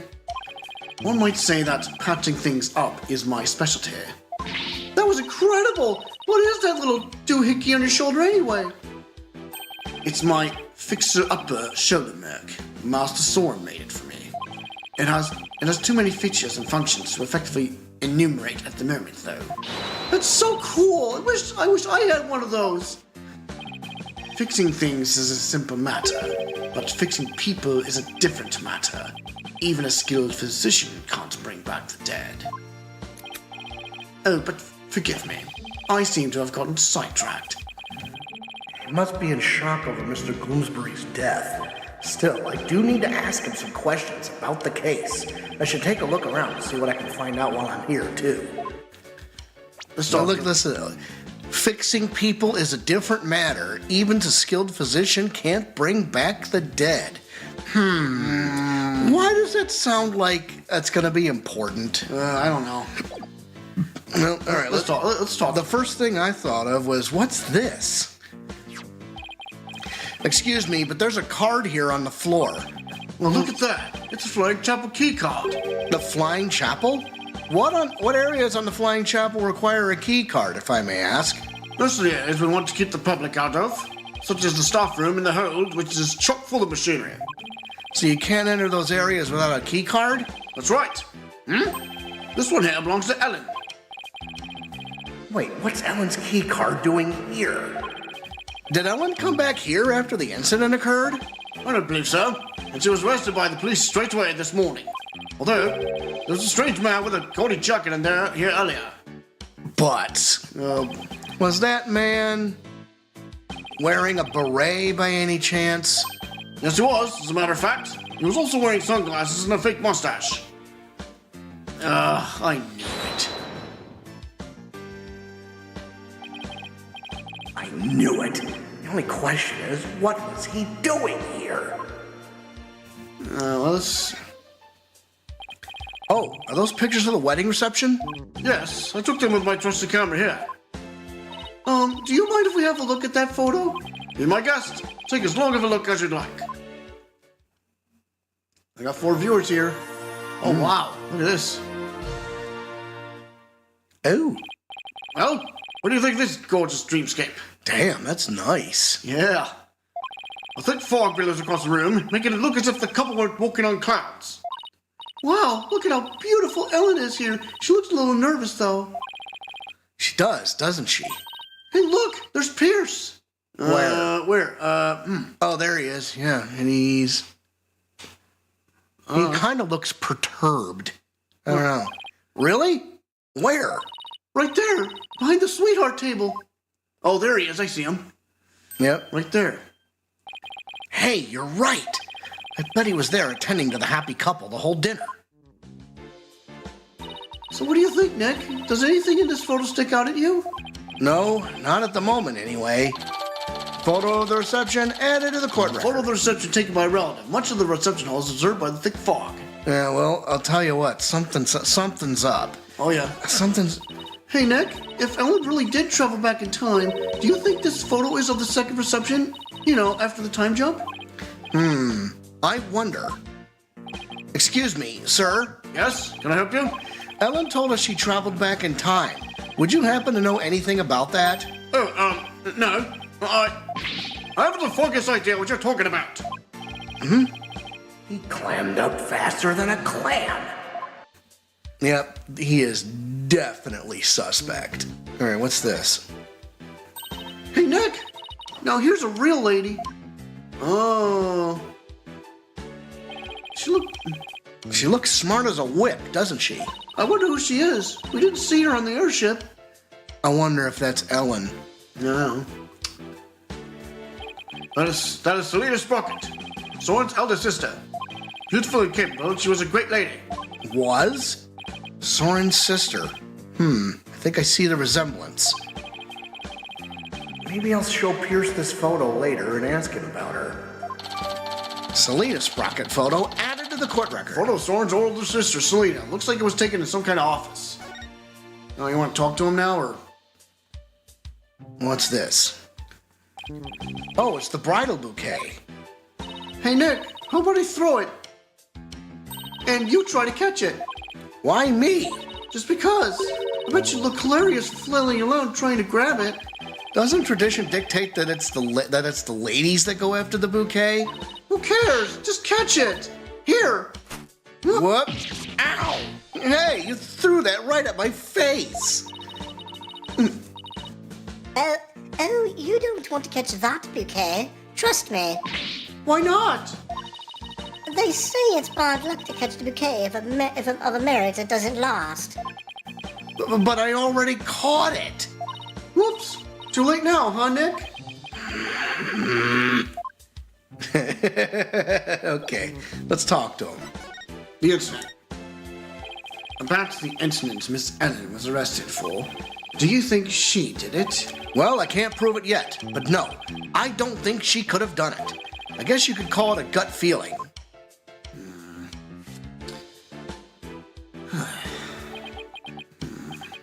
I see. I guess we have different opinions then. Do we now? The prosecution says that when Gloomsbury attacked Miss Ellen, she fought back and ended up killing him. I agree with this perspective. Or rather, that is the consensus of the entire Sprocket family. That is suspect.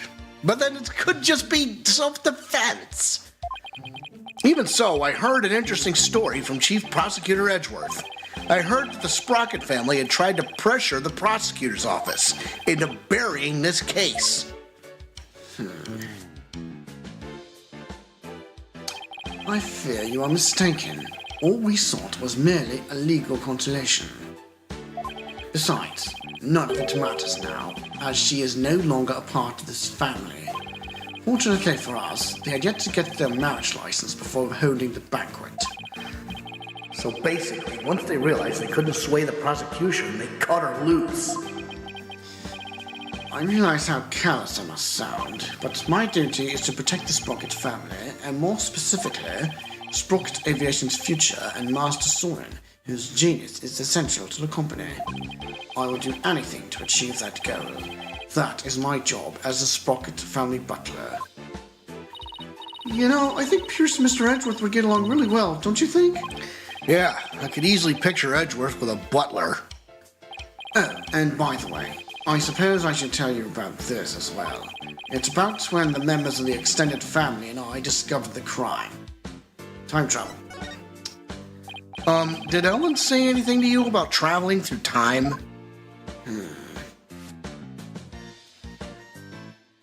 She must have been delirious. There's no need to take such a claim seriously.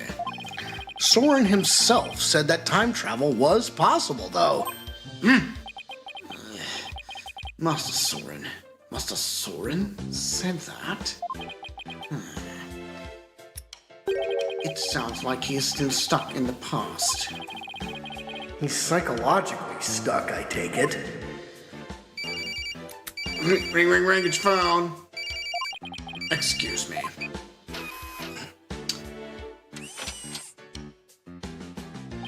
What is it? I see. I believe I told you the madam will be having milk tea. Still, have lemon slices at the ready, just in case. We must not disappoint her, understand? You sure are busy. All in a day's work. Still, we really do need Master Soren to start focusing on the business side of things soon. Could you tell us about that thing you mentioned about Soren's past? There is something in Master Soren's past that he wishes he could change. Please forgive me. This isn't something I should be sharing with strangers. Now I really want to know what Soren's still hung up on. Discovering the crime. It was sometime after the reception. Some of the master's relatives and I went to clean up the reception hall, and that is when we saw it. A woman standing in front of the victim with a bloody murder weapon in her hand. It was none other than Miss Ellen. But Pierce, it wasn't what it looked like. That's right. She just happened to find the body. I do not know what Miss Ellen has told you, but what we witnessed was unmistakably the moment immediately after the deed had been committed. Ugh. And that is what I told the police who came in response to my call. I see. So Pierce was the one who reported it to the police, huh? So show him that photo. You know, Pierce, the woman in this photo is Soren's older sister Selena, right? I don't think we've met her yet. Remember, she said was. Yes, about that. He seems hesitant all of a sudden. If you wouldn't mind, could you tell us about her? All right, very well. She's a big part of Master Soren's past, after all. Soren's past? Soren's past. Master Soren will become the next president of Sprocket Aviation. However, that wasn't always so. Miss Selena Sprocket, Master Soren's elder sister, was next in line. So why isn't she becoming the next president? I can think of only one reason. Because she died in a car accident. Hang on a second, I just noticed something. Look at that pocket watch. My God. What? Oh, what tangled webs we weave. Do you think Pierce had something to do with her death? I don't... Oh, shit. Oh, Intrigue. Dun, dun, dun. What? I had no idea. Actually, Master Soren was also in a car with her at the time of the accident. Losing the sister he loved right before his eyes devastated him. Ever since then, he has buried himself in his research on time machines. He also became a quiet and meticulous, almost compulsive note-taker around then. He seemed so stiff and robotic. I had no idea he was carrying all that around inside him. Master Soren has abandoned the company, his business, and spends all his time on inventions. As the family butler, I am truly concerned. I believe it is high time he let go of the past. Hey Nick, what are you doing here? Yeah. There he is. Larry? Oh man, Edgy gave me a heck of a hard time. Larry, what are you doing here? I came to promote my new character, Q-Piglet. Q-Piglet. Q-Piglet. I was hoping Sprocket Aviation would do some kind of a tie-in with me for it. Wow, I didn't know Larry was such an aggressive businessman. You could learn a thing or two from him, Nick. Why don't you promote your agency to them? Now's not exactly the time for that, in case you haven't noticed. See? And this is why you'll never be rich. Actually, Larry, I've been meaning to ask you something. You were there on the Flying Chapel yesterday, right? Huh? Was I? What were you doing there? Nothing. Whatever it was, I bet it wasn't anything to be proud of, but never mind that. Did you see anything that had to do with the case? Scratch that. Let's start with, you weren't involved in this case, were you? Larry? Hey, he took off! I just knew it. When something smells, it's usually the butts. Come on, Maya, after him. Are you leaving so soon? We have to run. Thank you for making time for us. I know you have to investigate, but please try to spare the family's feelings as you do. Yes, of course. Let's go! I think he went back to the mooring dock or something. Yep. Yep, he sure did. Oh my God. He's gonna have cyclocks on him, isn't he? Oh yeah. September 21st, Sprocket Park, mooring dock. There he is. Hey, Larry! Hey there, friend. Fancy meeting you here. There's nothing fancy about it. All we did was follow you. So tell me, Larry, why did you run away like that? Huh? Me? I don't know what you're talking about. A bolt of inspiration for my new picture book hit me, and I had to run is all. It was like a epiphany. You dig? Right. He's just gonna keep on playing dumb, isn't he, Nick? Let's talk to him. Yeah, what you saw on the airship. Come on, Larry. I know you were on that airship, so what did you see?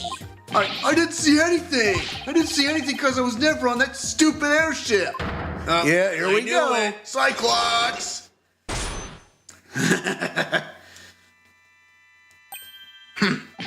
Cyclops. You say something? The spiritual power of this Magatama allows me to see these mystical locks that appear when someone is trying to hide something from me. They're called Cyclops, and when I see them, I simply present the Magatama to try my hand at breaking them. If I can unlock them, I'm sure to finally get a straight answer out of him. All right, well, you know what time it is. It's morphin' time! Well, that key card is a big part of it, plus his wallet. Yes. What Larry is hiding. This is no time for games, Larry. I will find out what you're hiding. I'm telling you, Nick, you got it all wrong. I got nothing to do with this case whatsoever. Oh, come on, Larry. Even a baby could see through such a blatant and obvious lie. Nothing whatsoever, huh? If you weren't involved, Larry, then you wouldn't have been involved with this person. Ellen? Take that! You're the one who brought Ellen to my office in the first place. And all those cops. Nothing to do with the case whatsoever isn't gonna cut it this time, Larry. If you have to lie, at least do a better job of it.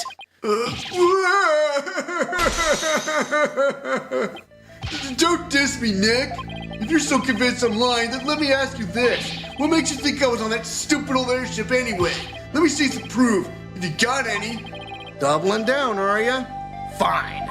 You want proof, Larry? Here's proof that you were on that airship. Wallet. Take that! Uh-oh.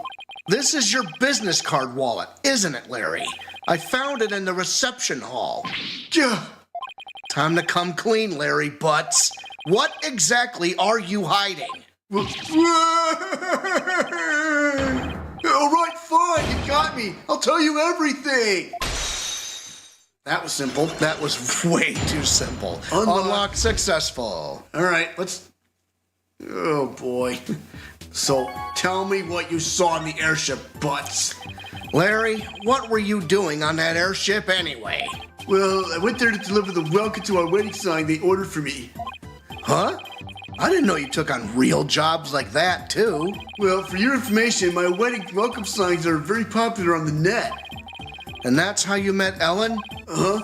I mean, I'd seen her in a photo for the welcome sign, but seeing her in person, the way she smiled at me and said thank you, felt like I'd been hit by lightning. And that's when you fell in love with somebody else's bride, huh? So were you invited to the reception?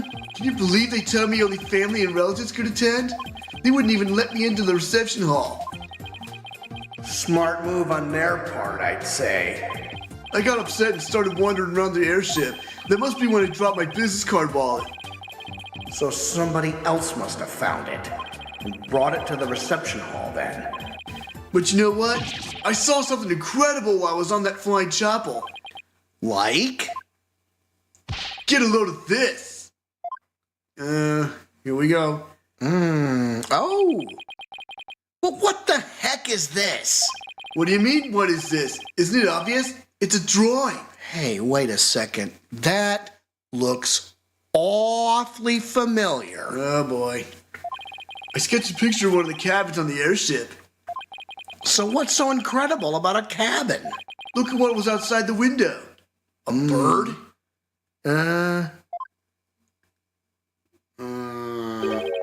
It's one of those flying dinosaurs, a real-life pterodactyl. I looked out the cabin window and there it was, just flying out there. That airship traveled through time, I tell you. And see, look at that over there. Huh? What? When I told that Pierce Butler guy about it, he told me to never mention it to anybody ever again. But why would he try to keep you from spouting what is clearly just nonsense? Maybe Sprocket Aviation is secretly developing the time machine. No way. Nick, this case is totally amazing. Larry, you didn't tell Mr. Edgeworth about this, did you? Of course not. Edgy would just roll his eyes and think I was off my rocker. I didn't even tell him I was wandering around on the airship. I told him I met Ellie at the mooring dock and we ran away together. Yeah, I can see Edgeworth's eyes rolling right out of his head had he heard about all this. Larry's drawing added to the court record. Drawing Larry made from inside a cabinet. Shows a pterodactyl flying outside the window. Well, look at that map over there. It looks exactly the same. Yes, that's what it was. So, yeah, but that... We don't know how that's connected yet, but I'm telling you, that looks awfully familiar. Well, he was upside down. When he had to have been upside down. Yes, Yeah. he was. Yeah, I remember the last time. Yep, Oh my. exactly. Yeah. But still...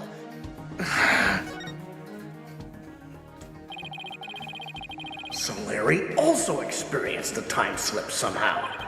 But how is that possible? Hey, Nick. I'll be taking my card wallet back now, if you don't mind. Business card wallet swiped back by Larry. Oh, yeah. This is for you. What is it? Oh, boy, it's a picture of the hull. I took it when I was wandering around on the airship. And she's writing something. Or reading something, right? Oh, yes, No, she's writing something with her right hand. Look at those flowers. What? Man. Oh, man, listen. What is going on here?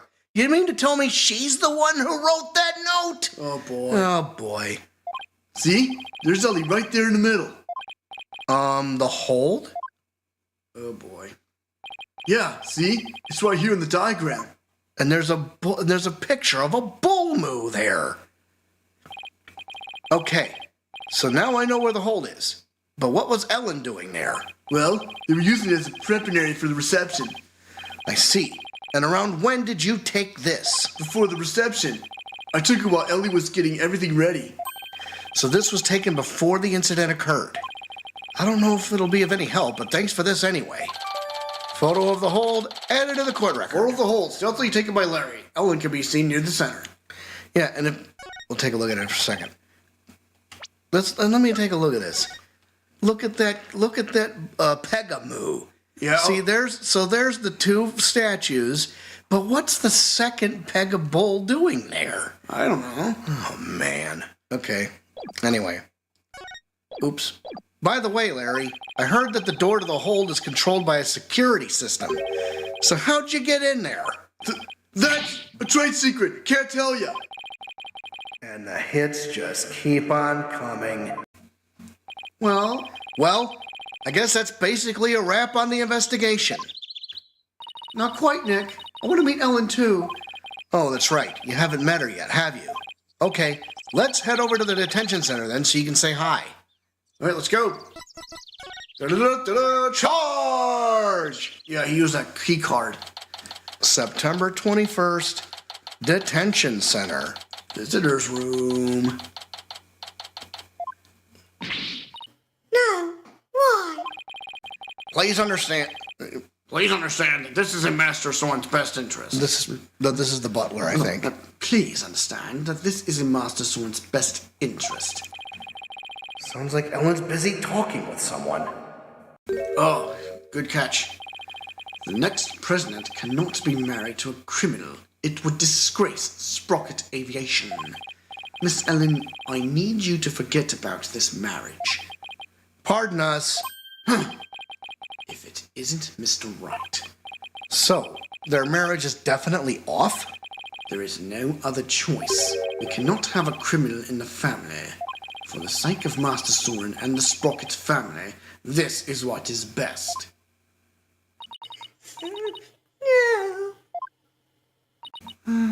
No. In that case, what if Nick here proved Ellen's innocence? Oh boy.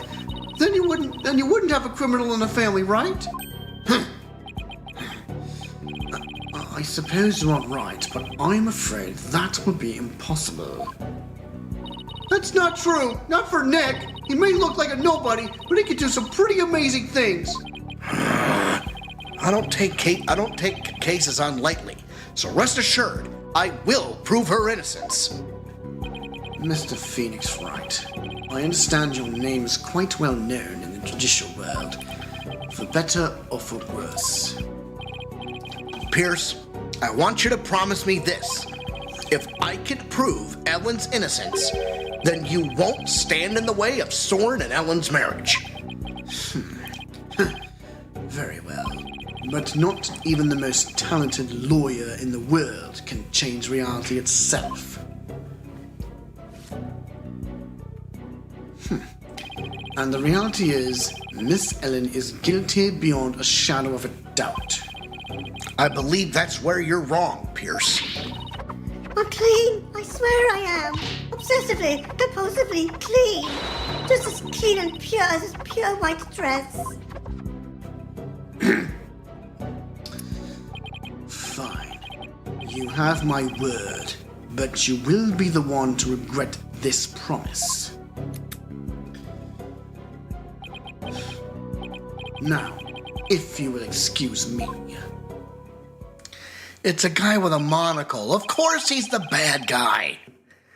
Now I have all the more reason to win this case. Ellen, we finished our investigation, and we'd like to talk with you about what we found.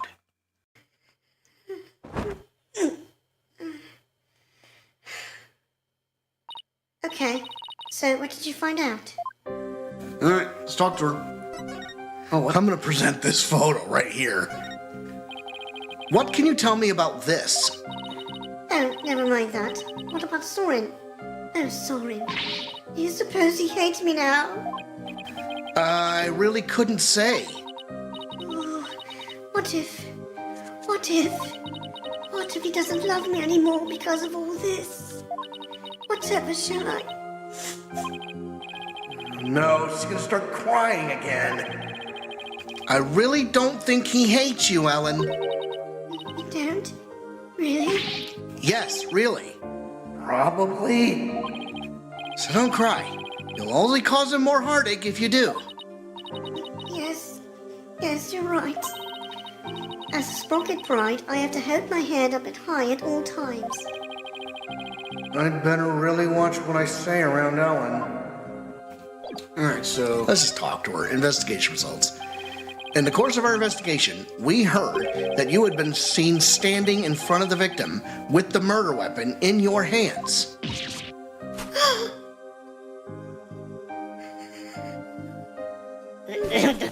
No. It wasn't what it looked like. It's true I was holding the murder weapon. But when I found him, he was already dead.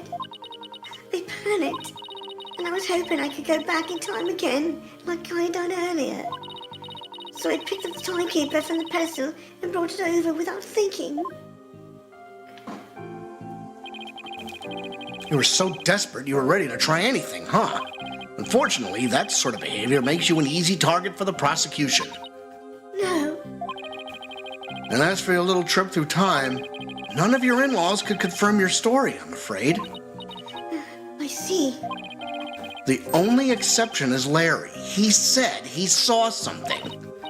Really? What did he see? Time travel. Can't say I quite believe it myself, but Larry claims he saw something incredible. He claims he saw a pterodactyl flying outside the airship. What? Oh boy. Not only that, but apparently Pierce Nickety told Pierce Nickety. Pierce Nickety. God damn it. Not only that, but apparently Pierce Nickety told Larry to keep quiet about it.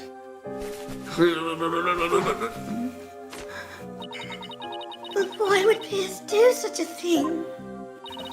Larry's theory is that Sprocket Aviation is developing something in secret. A time machine, to be exact. Do you think that's why nobody would confirm my story? Because it's a secret? I really don't know. But speaking of your in-laws, we did manage to find your key card at Sprocket Manor. One of your in-laws said he'd keep an eye on it for you. Oh, thank goodness. I lost it while I was getting things ready for the reception. I looked everywhere for it. I'm so glad you found it. At least they're tears of joy this time for a change. Well, Nick, it looks like you'll have to prove the existence of time travel in court tomorrow. No, well, in some roundabout way, we will. Just not the way you expect. That's right. I swear that while Mr. Gooseberry was being killed, I was busy traveling back through time. Great, with stodgy skeptic Edgeworth at the helm for the prosecution tomorrow. We're really gonna have our work cut out for us. No, she passed out, dude. It's not possible. I can disprove everything. To be To be continued. Nope. You know what we gotta do. Gotta keep going, don't Gotta keep pressing forward. Forward! Because big secret here. I got the day off today. That's kind of half the reason why we did this. So, let's just keep going. Continue on to the next chapter. This video may be more than 4 hours long, but that gives everybody a chance to stop by throughout the day. Yes, of course. We can probably put reminder posts out while we're doing this. September 22nd, 8:45 a.m., District Court, Defendant Lobby, number 3. Who gets to be the judge? I do. I want to. Good morning, Mr. Wright. Good morning, Ellen. I see you're still wearing your wedding gown. And I will continue to wear it until our marriage is saved. Oh, sorry.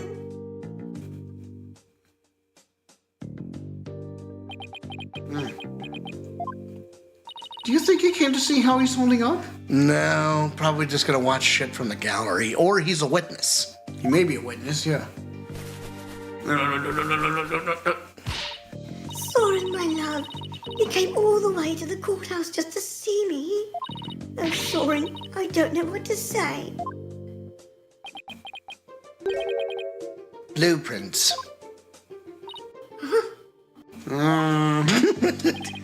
The engine blueprints. I can't find them. Do you know where they are? Oh, they're in your room. Third shelf from the bottom on the right-hand side. Ah, I see. And he just walked off. He's leaving already? Don't tell me he came just to ask about some stupid blueprints. Hang on, he's probably got them as evidence or something. Is he really that cold of a person, or is that just how he comes off, I wonder? It's his trauma. It's the trauma from his past, bro. That's all it is.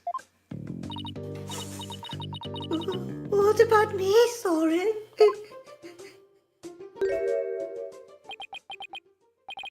Ellen. He's back. Come home soon.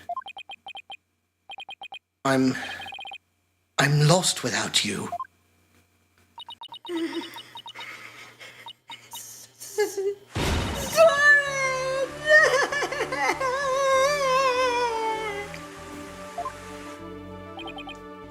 Later.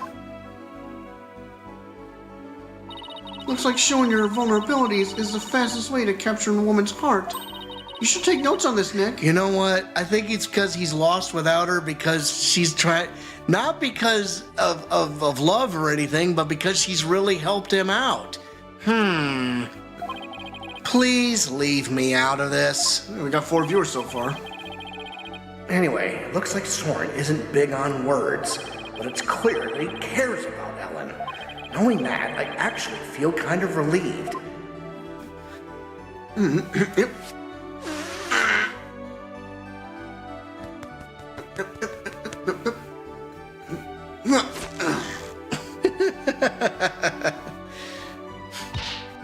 Mr. Wright? I just absolutely can't be found guilty here. Don't worry. I'm going to do everything I can to prove your innocence. Thank you, Mr. Wright. The trial is about to start, sir. Edgeworth. Knowing him, he's not going to yield an inch. So I've just got to fight with everything I've got and save Ellen. All right, here we go. So Ellen obviously didn't do it. It's the fucking butler. Yeah, that's our culprit. Yep, he's the guy. Or at least he has something to do with it. September 22nd, 9 a.m. District Court, courtroom number 6. Day 1. Court is now in session. All rise. Court is now in session for the trial of Ellen Wyatt. Time out. Wait a second. Oh my God, I won 10. Oh, Mom won 10 grand. Yay! Oh my goodness. Wow. Sorry about that, folks. Talk about Clipping him. I mean, wow, $10,000. Wow. Folks, sorry about that. We took a break on that. I'd shit my bricks if I won 10 grand too. I mean, that was 30 minutes ago. Yeah. Wow. Wow. Okay. Let's try that again. All right. Court is now in session for the trial of Ellen Wyatt. The defense is ready, Your Honor. The prosecution has been ready for a while, Your Honor. Seeing so many familiar faces gathered together like this, I feel as though I'm at a grand reunion. It makes me want to go out for dinner and drink and reminisce with all of you. Oh, that sounds like a great idea. I was dying for a real burger the whole time I was away. We can make it a welcome back party for Maya. How about it, Edgeworth? I have no intention of cavorting with my I have no intention of cavorting with my enemies. Now then, Your Honor, let us start this trial at once. Ho-ho! Still not one for light banter, are you, Mr. Edgeworth? Light-hearted banter. Oh-ho! Still not one for light-hearted banter, are you, Mr. Edgeworth? Jokes and good humor are beyond worthless in a court of law. Guess we'll just have to have the party without him then. However, were it after the conclusion of this trial, I might consider joining you for your little welcome back party. I certainly wouldn't mind an invite at the very least. He's still as emotionally constipated as ever, I see. Now then, Mr. Edgeworth, if you could please go over the details of this case for us. The victim was Dumas Gloomsbury, a servant in the Sprocket household. He was in attendance at the wedding reception that occurred from 7 p.m. to 10 p.m. Mr. Gloomsbury apparently felt some animosity toward Ellen Wyatt, and so, a bit after the reception ended at 10 p.m., he assaulted Ms. Wyatt with the intent to kill her.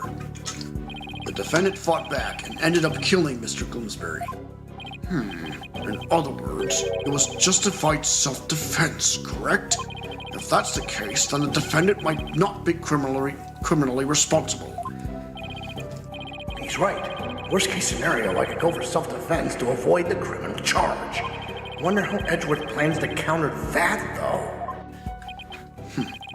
The prosecution's first witness will make my view on the matter clear, Your Honor. Very well. Bailiff, please bring in the first witness. It's the butler. No. It's Emma. Yeah, the detective in charge. Please state your name and occupation, witness. Emma Scott, forensic investigator. And I'd just like to say, sir, that being in the same courtroom as you is a great honor. Oh, that's right. You're a fan of Edgeworth's, aren't you, Emma? We're good friends and all, Mr. Wright. But just this once, I intend to faithfully and fully testify for the prosecution. And I do mean that wholeheartedly. I expect no less from you. Yes, sir. I'm gonna do my very best. Looks like you lost the popularity contest to Mr. Edgeworth, Nick. Nah, I really could care less. Besides, she'll see who's the better lawyer once I win this trial. Yeah, maybe then you'll actually really care less. Now, Detective Sky, if you please. All right. Time for a little witness testimony. Rundown of the case. The murder weapon was a clock called the Timekeeper. The victim was hit with it from behind, and he fell over, right into the lantern. The defendant was spotted then, standing in front of the body holding the murder weapon. The victim was struck twice, by the way. I don't know. Do we have the autopsy report? Not don't. yet. No, we don't. Hit twice. We can't take a look at it, obviously. Anyway. Yeah, we need more information. He was struck twice? That's right. There's no mistake about it. The first blow was to the back of the victim's head. It was hard enough to knock him unconscious. Yet, despite the fact that he had been immobilized by the first blow, the defendant delivered a second, fatal blow to the side of the victim's head. Which means what exactly?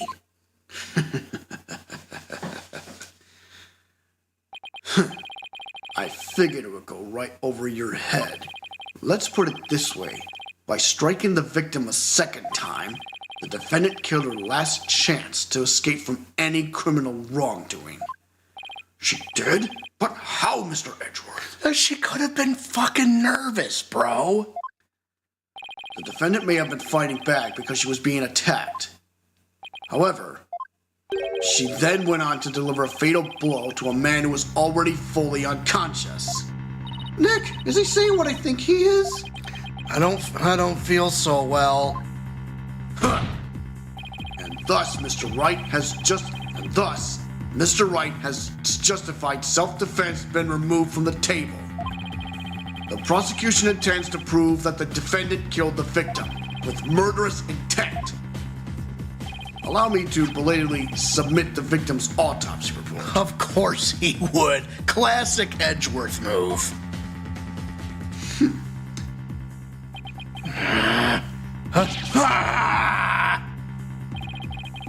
So that's why he was acting all smug.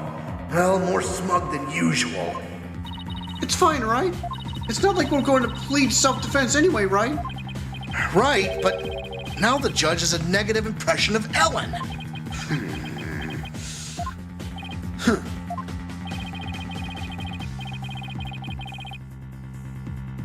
He may not get to prosecute much anymore, but he definitely hasn't lost his touch. Autopsy report added to the court record. Bloomsbury's head shows signs of being hit twice. The timekeeper was used as a murder weapon. Now then, Mr. Wright, you may begin your cross-examination. Can we get a peek at that autopsy report real quick? Cross-examination time. Run down to the case. Let's see. Time of death, September 20th, 10 p.m. to 1 a.m. Cause of Wow, death. that's a 3-hour window. Cause of death, cerebral hemorrhage from a strong blow to the head. One contusion was found in the back of the head and one on the side. The blows were caused by the same weapon. What if the time traveler wasn't the murder weapon? The timekeeper, rather. The timekeeper, yep. Run down to the case. The murder weapon was a clock called the timekeeper. The victim was hit with it from behind, and he fell over right into the lantern. The defendant was spotted then, standing in front of the body holding the murder weapon. Oh. The victim was hit with it from behind, and he fell over right into the lantern. Oh. Looks like we're going to present something here. What's the contradiction here? The victim was hit with it from behind. He fell over. Objection! Detective Sky, I'm afraid I have to apologize in advance. What is he talking about? The victim was discovered inside one of the lanterns. Huh. Oh. Okay. And he fell over, but he was inside it. Oh. Wait a minute. For what? For embarrassing you in front of your idol. What do you mean? If you take a look at this photo of the crime scene, you'll see that the victim is lying on his back. But if the victim had been hit from behind, as you claim, then he should have fallen over into the lantern face down. Ah! It's not enough to simply take someone's side, Detective Sky, even if it's Mr. Edgeworth's. Ugh. There does appear to be a flaw in Detective Sky's testimony. Hold it! Mr. Wright, if you think I'm going to just back right down, then you're sadly mistaken. Emma is unusually fired up today. Don't forget, she's in front of her hero neck. If the Steel Samurai came to watch this trial, I'd want to do my absolute best too. Listen, Mr. Wright. It's entirely possible that the defendant moved the victim's body after he fell over. In that case, there wouldn't be any contradiction, right? Indeed. That was an excellent counter-argument, Detective. You can count on me, sir. So, what do you have to say to that, Mr. Wright? Is it possible that the victim's body was moved after he fell into the lantern? I'm gonna argue it's not possible. It's not. Why, though? Sorry, Detective, but there's no way the victim's body was moved after his death. Oh, really? And what makes you so sure? One look at this here, and it should become obvious. Is it the blood on his hands, or is it the light bulb, or right there? Huh. Where is it going?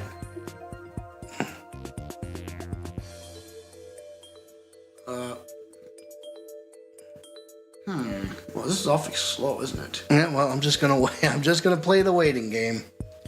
What proves that the victim's body had not been moved? Oh, maybe just point it out. Take that! Those broken bits of the lantern? Yes, if the body had been moved after the fact, these fragments would have fallen off of it. But as you can clearly see, they're lying perfectly undisturbed on top of the body. This means that the victim must have been lying face up from before the lantern even broke. You're right. But wait a minute. If that's true, then when was the victim killed? I mean, the lantern was still whole during the reception, right? Right, which means we've just overturned a major assumption about this case. If the victim was already dead before the lantern was even broken, then the body must have been inside the lantern since before the reception started.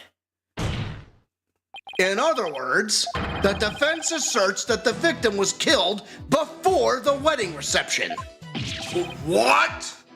That might help explain the time travel theory. Yeah. In short, when Ms. Wyatt was seen standing in front of the body after the reception, it wasn't the moment just after the murder was committed. It was the moment she happened to discover the body, just as Ms. Wyatt claims. Objection! Objection! Whether the act was committed before or after the reception is entirely inconsequential. After all, it was a defendant who prepared the reception hall for the event in question. Therefore, when the murder occurred, changes nothing with regard to her guilt. She could have killed the victim before the reception, as you claim, and then tried to hide his body in the lantern after the event ended. Objection! Objection! Sorry, but that doesn't make any sense. I mean, where would the body have been hidden during the reception in your scenario? Even you have to admit, Mr. Edgeworth, that this has opened up a new possibility. Do explain, Mr. Wright. Well, if Ms. Wyatt didn't commit the crime in the reception hall, then that means someone, somewhere, put the victim's body into the lantern. I suppose that makes sense. A dead body couldn't have put itself in there. Exactly, Your Honor. In other words, if the murder actually occurred before the reception, it opens up the possibility that he was killed somewhere else. If the body was hidden inside the lantern, then it's possible that the body was moved along with it from somewhere else. Oh, you're right. You can run that mouth of yours all you want. But do you have any evidence to support what's coming out of it, Mr. Wright? Of course I do. I think the answer lies in that piece of evidence, and in something that was left at the crime scene that will point us to where the victim was really killed. Very well, Mr. Wright. In that case, What proves that the lantern and the body were moved from somewhere else? I'm guessing it's this one. No. Bloom, the photo of the act. Oh, the petals. The photo of the victim again? Yes. I'd like the court to focus on this thing right here. Yeah, the flower petals. Take that! Flower petals, Mr. Wright?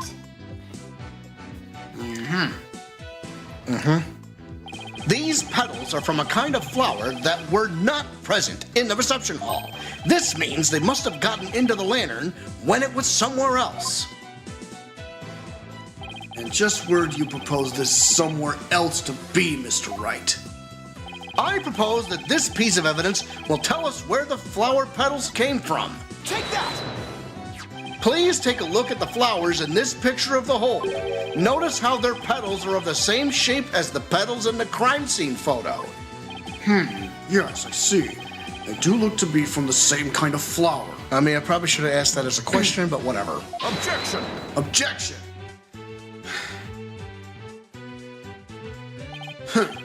Is that really all you've got? A flower is a flower is a flower. They're all the same. I would hardly call what you presented compelling evidence. I'm afraid I couldn't disagree with you more, Mr. Edgeworth. I gave a flower of this type to my lovely wife once when we were young, so I can assure you that this is very meaningful and compelling evidence indeed. The soundness of my judgment in this matter is backed by nothing less than pure love. But, Your Honor, Let it go, Mr. Edgeworth. It's clear you don't know much about flowers. It's not like you have anyone you'd actually give any to after all, but maybe you should study up on them, just in case the opportunity presents itself. no! Ugh. This from the man who only knows the names of 3 types of flowers. But that's hardly relevant to the case at hand. The defense asserts that it's highly probable that the victim was killed in the hole. If the body was then placed in the lantern and moved to the reception hall for some reason,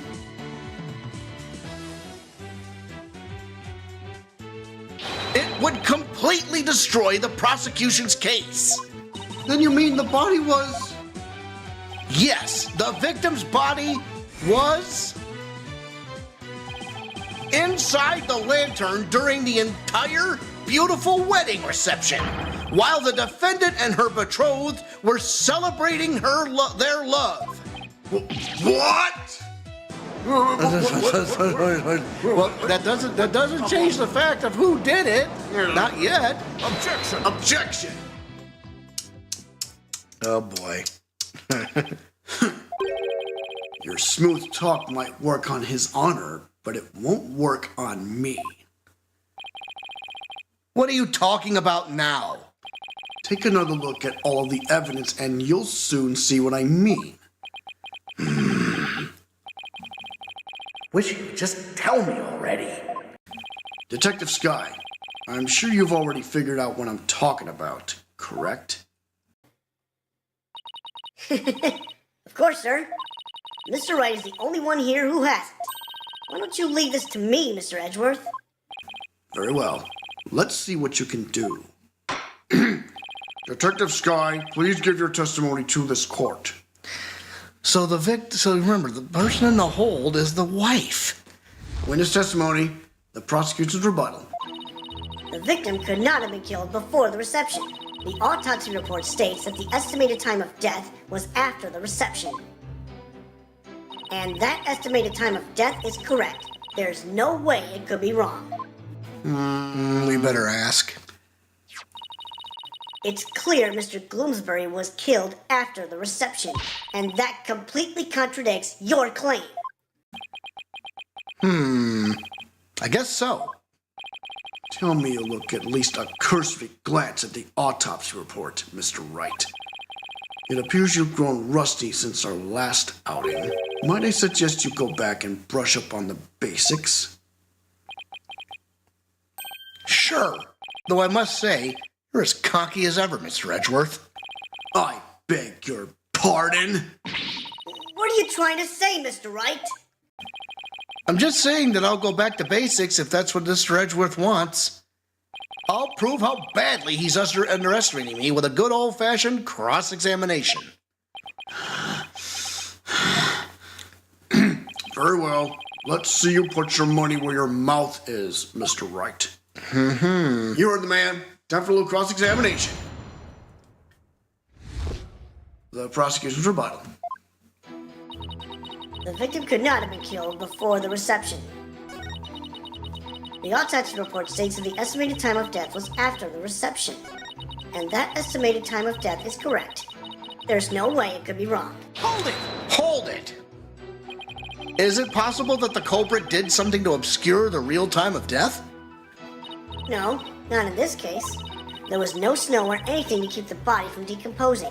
And there's no fridge on that airship big enough to fit a body into. So you've already checked into that, I see. It all comes down to the estimated time of death, doesn't it? Couldn't the killer mess with the victim's time of death by keeping the body on ice? Yeah, if they had the means to. The prosecution is treating the estimated time of death as an absolute. But is it really? I take it you don't think it is, huh, Nick? In that case, we're gonna have to find a way to convince them otherwise. Yeah, there's gotta be a way somehow. Yeah, it was time travel. So what does story will tell us? Statement number 1. Statement number 2, the autopsy report states the estimated time of death was after the reception. That estimated, there must be a contradiction there. Yeah, the pendant. No? Objection! Fog machine. Objection! Fog machine. I admit that the estimated time of death does contradict my theory.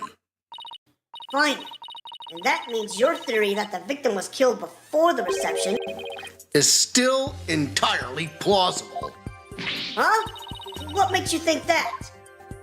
The killer could have falsified the time of death by using a certain item in the reception hall. Please take a look at this. And what is that contraption, Mr. Wright? Dry ice. It's a fog machine, Your Honor, used to create a special romantic atmosphere in the hall. And this machine could have been used to falsify the time of death? Yes, Your Honor, because this machine uses dry ice to perform its magic. Dry ice? Ah, yes. The super cold stuff commonly used to make theatrical fog, right? I see. So your claim is that this dry ice was used to keep the body cold? Oh, in that case, I guess the victim could have been killed before the reception.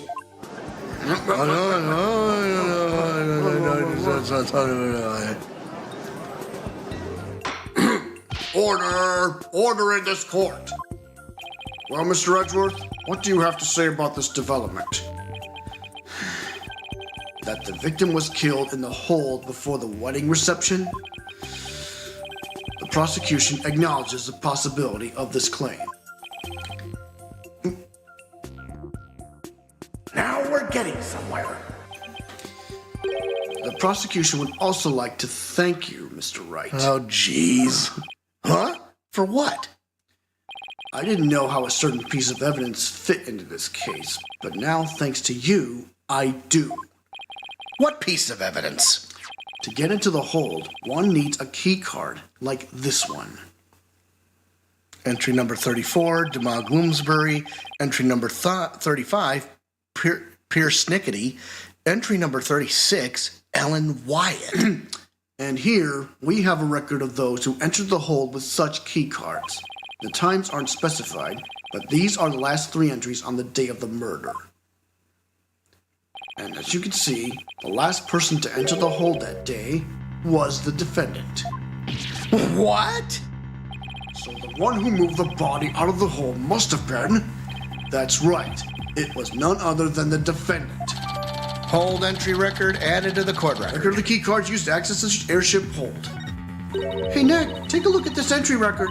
There are a couple of other names on here besides Ellen's. Hey, you're right. According to the entry record, Mr. Edgeworth, Pierce Nickety had also gone into the hold. Isn't it possible that he could have been the culprit? Objection! Sorry, but Mr. Nickety was escorting a few of the guests at the time. I'm sure they would be happy to testify to that fact, if you'd like. Think me cocky all you'd like, Mr. Wright, but my confidence is rarely misplaced. Now then, it's probably safe to assume that after killing the victim in the hold, the defendant moved his body to the hall in order to dispose of it discreetly. What do you mean by discreetly? The defendant volunteered to take care of the reception's cleanup personally. Oh. That means she would have had the chance to dispose of anything in any way she wanted. But there's still blood on the handle, remember? Including taking the lantern off the airship without raising any suspicion. Don't tell me you didn't know about Ms. Wyatt volunteering for cleanup duty, Mr. Wright. She told us that in detention. For my last task as a servant to the Sprocket household, I offered to take on the preparation and cleanup of the reception banquet. I see. Gah! Look at you, sweating buckets like a rookie, even after all these years. Nevertheless, thank you for proving that the only person who could have killed the victim in the hold is Ellen White. Ah! Great job, Phoenix. Now we're back to square one.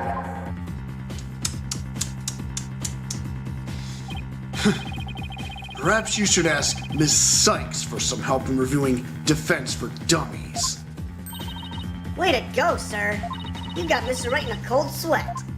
I wonder if maybe the promise of seeing that miserable look on his face is what brought me back to court today. It certainly made all of my stress and woes as chief prosecutor just melt away. And I guess he had a lot of stress built up. I'll give him something to stress over before we're through today. Your Honor, the prosecution asks that you render your verdict at this time, before that man over there tries to throw the court into chaos with his meaningless bluffs. I see. Mr. Wright, are there any last meaningful bluffs you'd like to present to this court?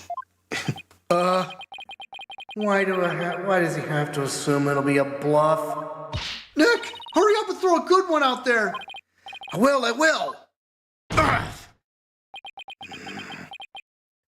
Well, all right then. Let's see.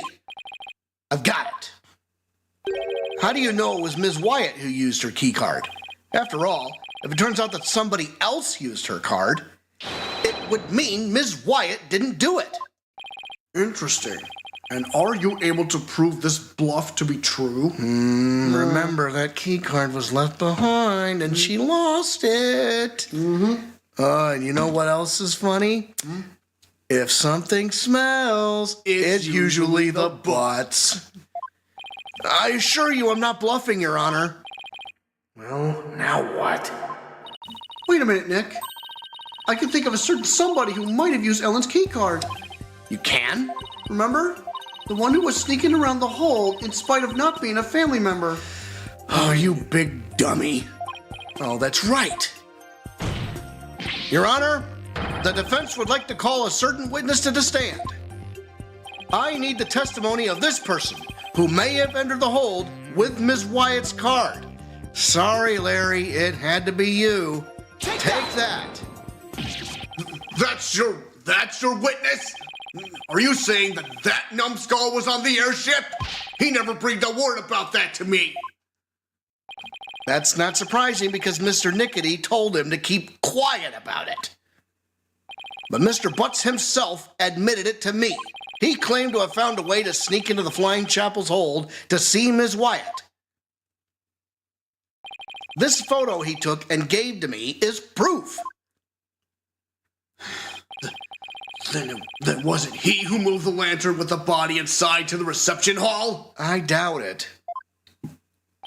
You know as well as I that with him, anything is possible. And this is one possibility we should definitely look into. I can't believe this. What in the world is he doing mixed up in this? Come on, Mr. Edgeworth. Remember what we've been saying since elementary school? When something smells, it's usually the butts. Exactly. Gah! That Larry, he'll pay for this.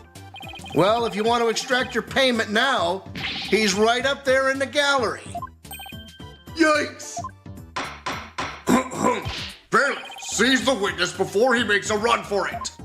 No! Why does this stuff always happen to me? Sorry, Larry, but you brought this on yourself. Let us break for a 15-minute recess. I ask that both sides prepare for the next witness's testimony during this time. You big dummy. September 22nd, District Court, Defendant Lobby, Number 6. number 6. Number 3. Wow, it's been a while since I've had this much fun and excitement. A face-off against Mr. Edgeworth, a harrowing tightrope walk for the defense. Whew, I'm exhausted already. Boss, Boss, I'm here for moral support. Athena, are you all done practicing for Trucy's magic show? Well, to be perfectly honest, I sort of ran away. But that's because she was putting my life in danger, I tell you. I see. I think I'll need to have a one-on-one with her. You're really athletic and fit, Athena, so Trucy probably thinks she can run you ragged. That may be true. Which is why not even Trucy can keep up with me when I run at full speed. Looks like you spoke too soon, Athena. Never underestimate the resourcefulness of a great magician. Huh? Magical girl Trucy Wright is on the scene. No! Now, Athena, it's time to practice human combustion magic. Go on, douse yourself in this gasoline. But don't worry, it's a magic trick after all, so it's perfectly safe. Run away! Hey, you're not getting off that easily. They get along so well, don't they? It reminds me of the good old days. You, me, and Pearlie. Oh, and Detective Gumshoe. Can't forget him. We had all kinds of fun at the crime scenes back then, remember? Leaving me to do all the serious investigating, as I recall. Court will soon be back in session, Mr. Wright. Right. Thank you. So Larry's the next witness, right? I can't wait to see what happens. Sadly, I can already imagine it. I got a feeling that we're going to have a therapy session sometime during this case. We have to. Yeah, I mean... It makes sense, especially for Soaring. September 22nd, District Court. Courtroom number 6. Court will now reconvene. Nick, Edgy, the two of you are gonna hang me out to dry, aren't you? No, not the both of us. Just Mr. Wright. Nick, how could you? I don't really think he did it, of course, but I gotta use whatever leads I can. Mr. Butts, there's a possibility you moved the lantern that had the dead body in it. So if you want to clear yourself of any suspicion, all you have to do is testify. Now then, your testimony, please, witness. Please tell the truth, for crying out loud. Witness testimony. Nick is a jerkface.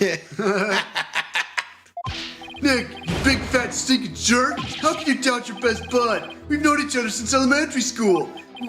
Well, get this, pal. Our friendship's over. Really?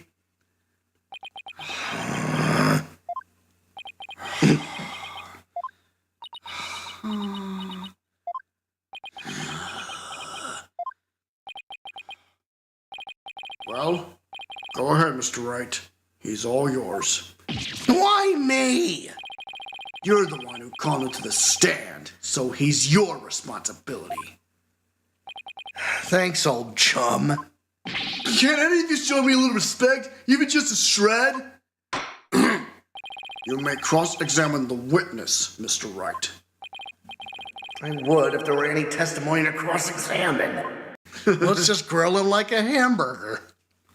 Cross-examination time. Nick is a jerk face.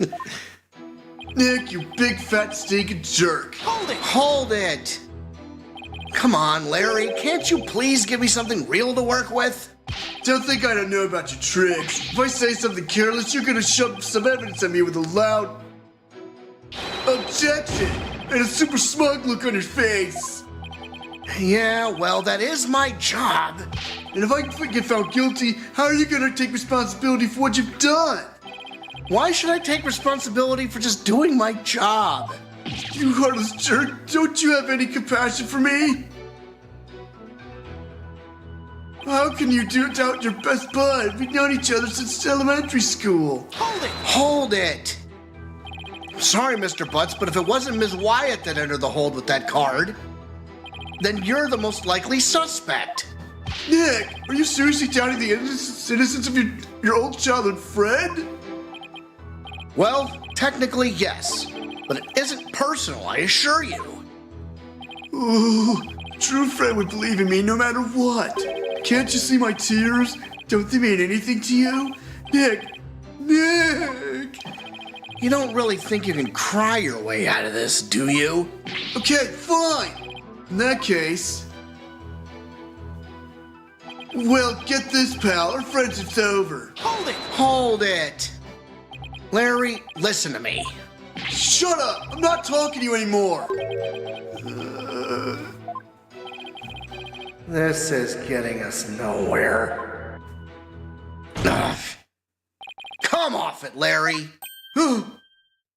If you don't quit fooling around and start testifying, Ms. Wyatt will be found guilty. For real?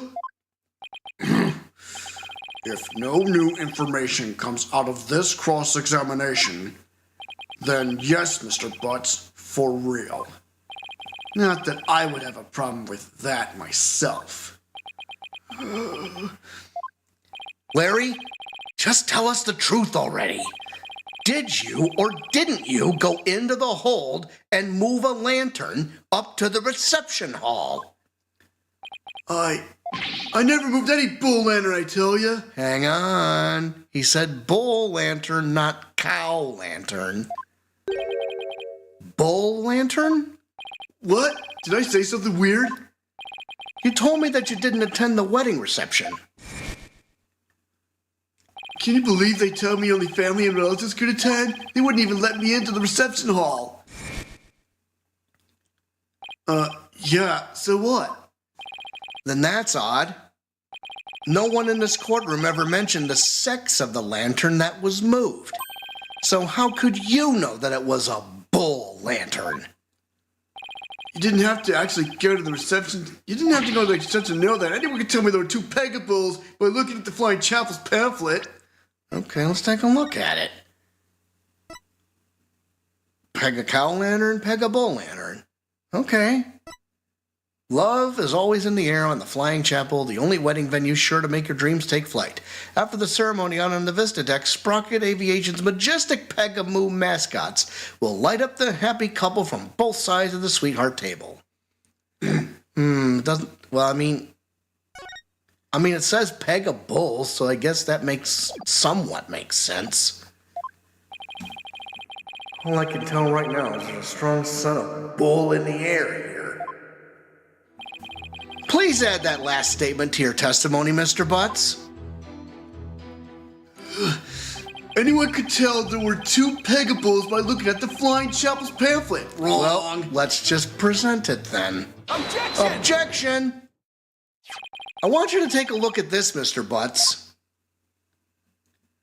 Because unfortunately for you, the pamphlet clearly shows a pega cow and a pega bull in their example diagram of the reception hall. Huh? But on that day, instead of putting a pega cow and pega bull out for the bride and groom, there were two male pegabulls on display. Because check it out, Jack. Those are horns over there, partner. Yeah? But if you look at this example, the cow was supposed to be the one on the left. Oh. Eh? So it was. So that's how there were two bulls out there. Ugh. Yet somehow you knew there were two pegabulls in the reception hall that day. There's only one way you'd know something like that, Larry. It was you who moved the pegabull to the reception hall, wasn't it? No! Larry, you did it! Mr. Butts, did you move the lantern containing the victim's body to the reception hall? That's what it looks like. What? Hold it! Hold it! Wait, Nick! You don't think I'm the murderer, do ya? Maybe you and Mr. Gloomsbury were fighting over Miss Wyatt and you ended up killing him? No, I don't think so. Maya, not you too! Look, I did sneak into the reception, but that's as far as it went! You know me, I wouldn't hurt a fly! You snuck into the reception? Yeah, sure, but some of the Sprocket men caught and locked me up in one of the cabins. It was pretty awful, actually. But that's when I made that drawing of the pterodactyl I showed you, Nick. Ixnay on the aerodactyl tay, Larry. Mr. Wright, not even you would take this farce that far, would you? We are talking about Larry. What do I do? Do I accuse Larry of being the true culprit? No. No, of course not. No, you're right, Mr. Edgeworth. Mr. Butts didn't have a reason to kill Mr. Gloomsbury. He might have had an imaginary reason to kill Sword Sprocket, sure, but not Mr. Gloomsbury. After all, he did steal Mr. Sprocket's bride and try to elope with her. Just because I tried to steal somebody's bride doesn't make me a murderer! I believe you, Larry, and I don't think you killed anybody either. You would never do anything like that. Nick, oh buddy, oh pal, I knew you'd come through for me. Funny that, considering your sworn testimony just now that we were through. Mr. Butts, it's time you told this court the whole truth. Understood? All right, let's see what happens. Witness testimony time. Moving the lantern. It's just like Nick said. I'm the one who moved the lantern.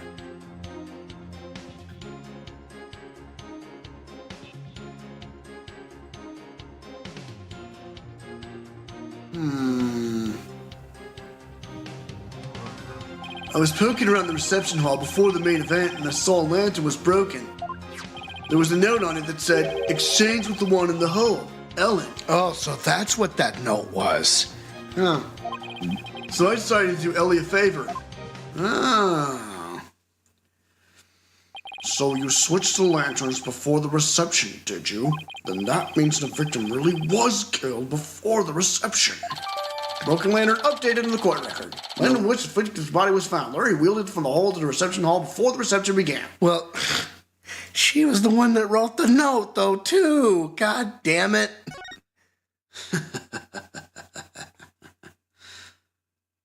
It would appear that Mr. Butts completely fell for the defendant's scheme.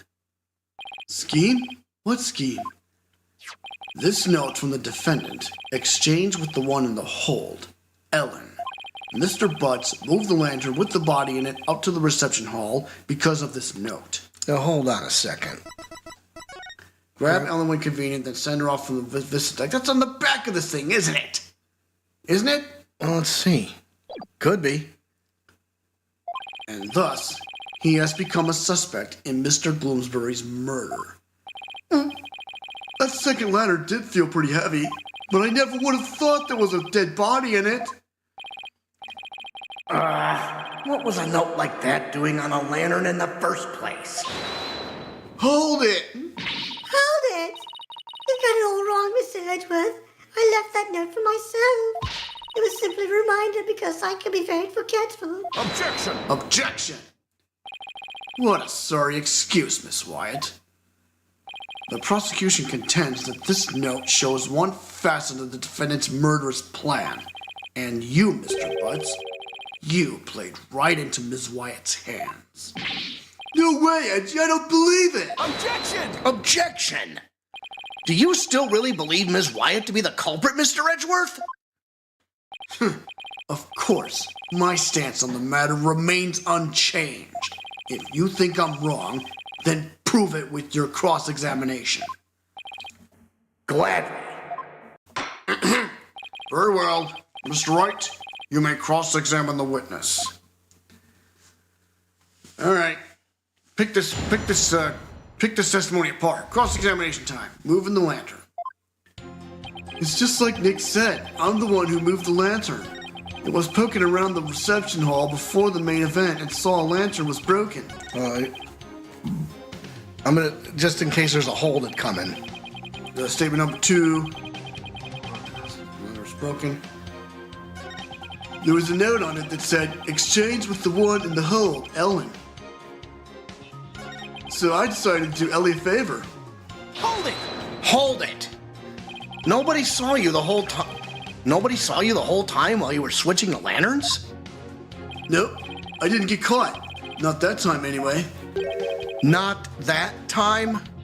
Yeah, when I tried to sneak into this reception hall the first time,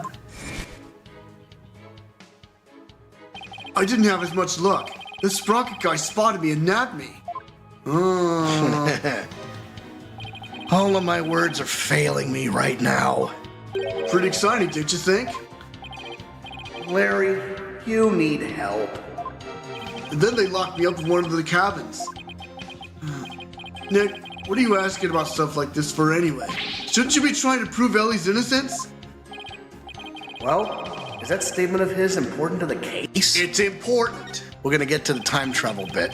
Mr. Butt's trying to crash the reception and subsequently getting locked up in a cabin? I believe these might be important facts in this case, Your Honor. Very well. Mr. Butts, please add that statement to your testimony. I tried to sneak into the reception hall, but I got caught and locked up into the cabin. Hold it! Hold it! So you got locked up, then what happened? I broke out. Then I started looking for Ellie and wandered into the reception hall again. That's when I saw the broken lantern and replaced it. Even after they caught you and locked you up, you still went looking for Miss Wyatt? But hold on a minute. What is it, Nick? Doesn't something seem weird to you?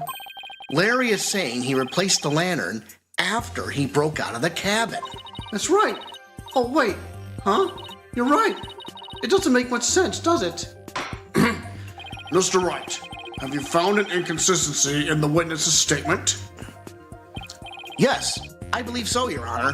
Mr. Butts moved the lantern after he broke out of the cabin, but that contradicts with this. Not... Show me this. Is that? The lantern in which Larry wheeled it from the hold to the reception hall before the reception began. Yes, it's the broken lantern, Your Honor. Mr. Butts, what you're saying doesn't make any sense at all. What? Why not?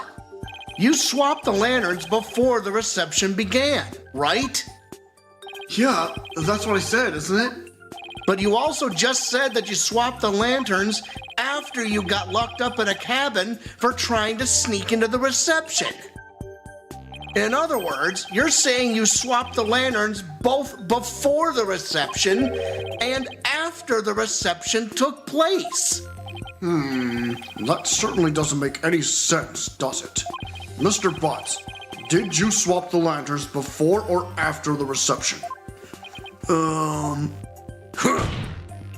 Which was it? Before or after? There's a world of difference between the two. Well, Mr. Butts? Guess I can't expect guys like you to understand. In a nutshell, it was both before and after the reception. What? I tried to sneak into the first reception and got locked up. The first reception?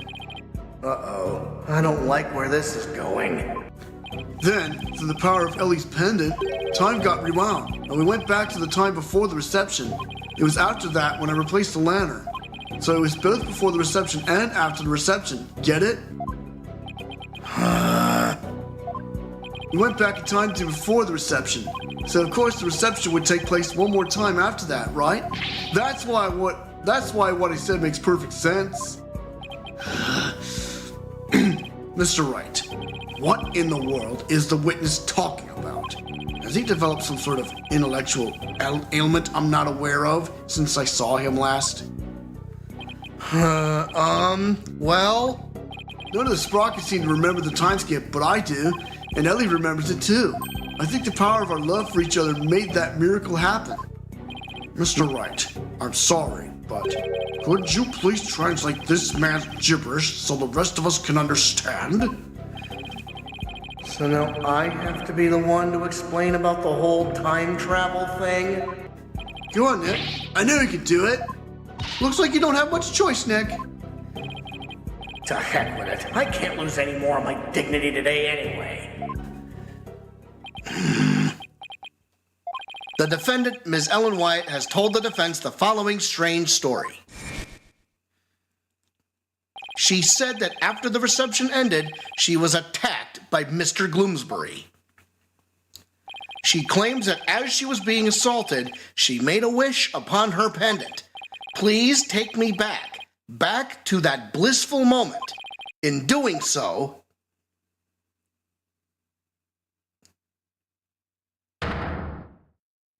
time apparently rewound itself to just before the reception began.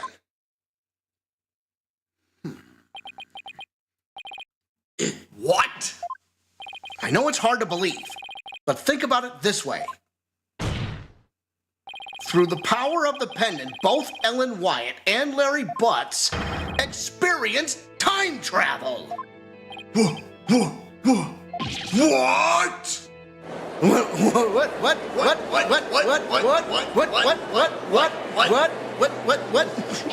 Objection!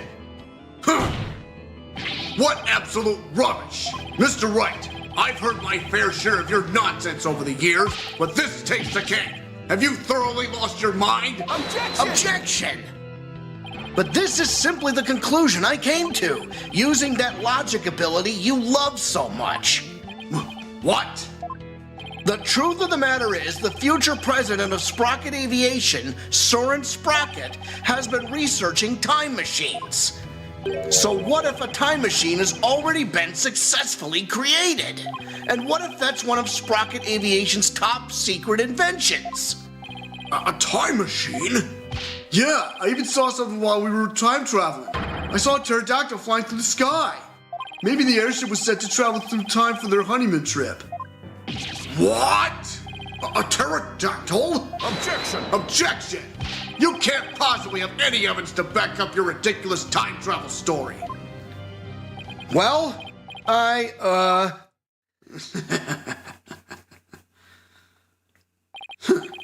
As I thought. In any case, I now have the evidence to prove that you're no more intelligent than Larry. Hold it! Not so fast now, Edgy. I'm not the same old Larry you used to know. Oh? You want evidence? I've got your evidence right here. This is a photo I secretly took of the first reception. What? What? What?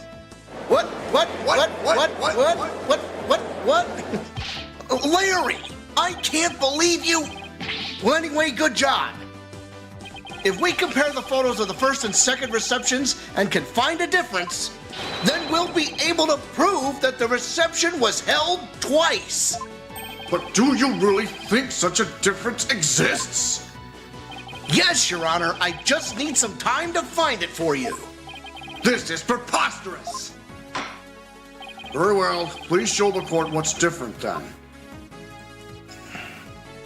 This is proof positive that the wedding reception was held twice. It had to have been the, Let me see.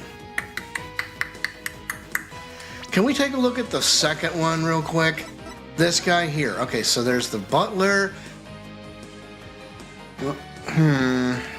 The flowers are different, aren't they?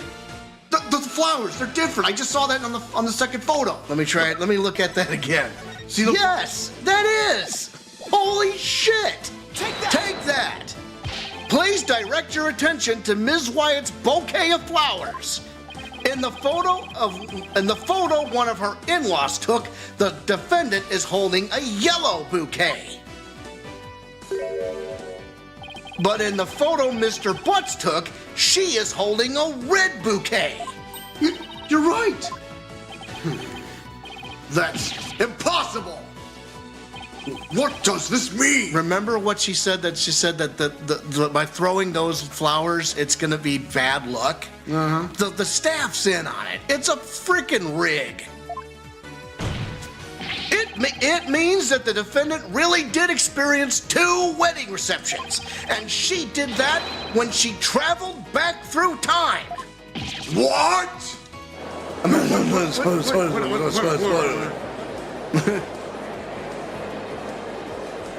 Nick, you did it! You proved Ellen's time travel story to be true! Yeah, I can hardly believe it myself. It's just as Ellen said. The reception was held twice. This turns every assumption we based this trial on upside down. Objection! Objection!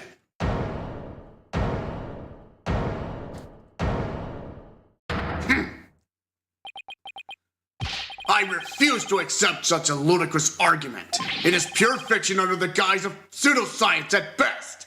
There is simply no such thing as time travel. I know it's hard, but can't you suspend your disbelief for 1 nanosecond, Edgeworth? I bet sci-fi movies push all your buttons the wrong way, don't they, Mr. Edgeworth? I can totally picture you yelling, "That never happened," every 5 seconds at the screen. Maybe you should stay away from movie dates altogether. That's neither here nor there. This is real life we're talking about. But the proof is clearly shown in the 2 photographs. That's right, Mr. Edgeworth. No matter how Objection! Fine. I'll entertain your absurd delusion, if only to demolish it before your very eyes. What? Let's start with this then, shall we? There is one thing your time travel theory fails to explain. And that is the memories of the other guests there. The defendant and Larry remember the reception occurring twice, but no member of the Sprocket family has even mentioned such a thing. Because they're trying to keep it quiet. That's because the time machine is classified technology. Objection! Huh. I'm not done, you bird brain. Bird brain? As I was saying, if the entire family had been sworn to secrecy, then why hadn't they sworn the woman who was marrying it into the family to secrecy too? Oh, that's a good point. Honestly, all it takes is a little common sense, Mr. Wright. Even still, how do we know that the trip through time did not really occur? There is proof in the photos that it did, and besides, if time travel doesn't exist, well, I'd be a little disappointed, frankly. I was hoping to go back to the days of my youth. You mustn't allow yourself to be taken in by Mr. Wright's whimsical tales, Your Honor. I've read about it in various literature, you see. And they all say that time travel is just not logically feasible. Maybe your argument was just a little too nonsensical, Nick. Well, in that case, why don't we put common sense to the test? Excuse me? The wedding reception was held twice. The photos are proof of that. But it wasn't because of time travel. It's simply because the reception had actually been held twice. Isn't that the most reasonable way to interpret the situation? Would you care to elaborate, Mr. Wright? Time travel doesn't exist, then there's only one way to make sense of what happened. Somebody must have orchestrated this strange phenomenon, and that somebody is Gloomsbury. No, everyone at the reception. Yep. What if all of the guests at the reception conspired together to hold the reception twice and keep quiet about it? What? And for what purpose would they conspire to do such a thing? Well, A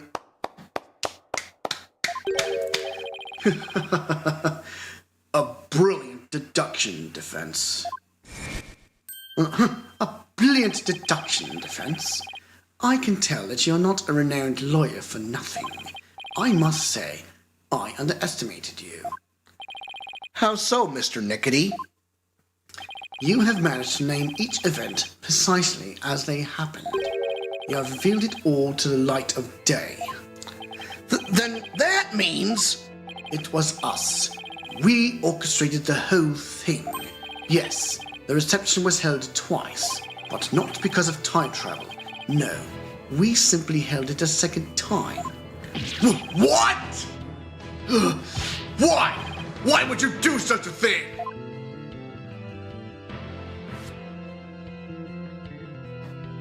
To make it as though the murder Miss Ellen committed never happened. Master Soren figured that if Miss Ellen, who'd killed Bloomsbury after the first reception, experienced the reception one more time, she would think it was all a dream.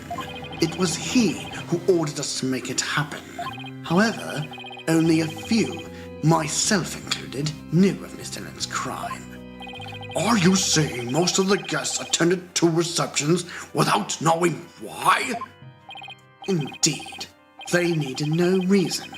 Master Soren told them to do it, and do it they did. That is the Sprocket way. I doubt that Soren did he's the one who orchestrated it. Then who hid the body in the lantern? We did, but we did not anticipate the Petters finding their way in, nor the actions of Mr. Butts.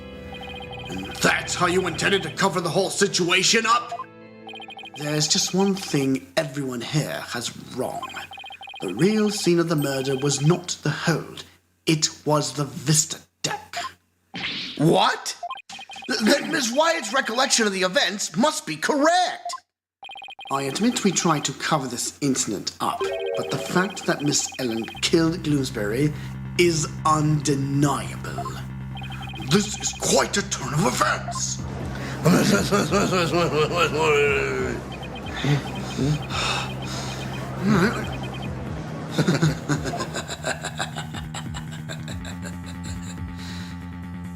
And so it appears we have arrived at the truth at last. Now. Please do feel free to travel back in time, Mr. Wright, and attempt to do this trial over again. Go on. Let's not get hasty, Edgeworth. I bet you can't do it. I bet I can't either. Your Honor, we will have to hold a separate trial for the cover-up conspiracy later. But as far as this case goes, I believe we are ready for your ruling. Objection! Just before the defendant lost consciousness during her attack, she says she saw someone strike the victim. It's possible that this third party is the true culprit. Objection! You still want us to believe the defendant's words? Perhaps you've lost more than your touch during your time abroad. This third-person nonsense is nothing but rubbish, and you know it. Objection! But by the same token, how can we trust those who conspired and lied to fool this court of law? For all we know, they might still be hiding something. You never know when to quit, do you? Now, calm down, both of you. In any case, there isn't enough trustworthy information yet for me to render a verdict. I suggest we continue the trial after both sides have investigated the matter further. Very well, Your Honor. Whew, that was close. Mr. Nickety, as for you and your cohort's attempt to cover up this crime, your case will be brought to a separate trial following the resolution of this current one. Understood, Your Honor. Well then, this concludes today's trial. Court is adjourned. Oh boy. Yikes, bro. Yeah, so yeah. To be continued. We knew it wasn't time travel. We just knew it wasn't. But it's going to be kind of interesting to dig up the rest of this stuff. So what you're saying is we should continue, or what do you want to do? Well, it's been 3 hours already. What do you think? Why don't we come back at a later date? Okay. Well, in that case, kids, we just showed you part 1 of our season finale. And so I guess next week it's going to be part 2 or part 3 or however many parts we're going to go through this. I'd say part 2 of the season finale. All right. So I guess we're going to be coming back next week. But this has been a fun little thing. So with that in mind, I'm the Cannonball Alex Steele. I am the Package Andrew Steele. We are the Steele Brothers, and we are for real. Top guys out. Ciao. Adios, muchacho.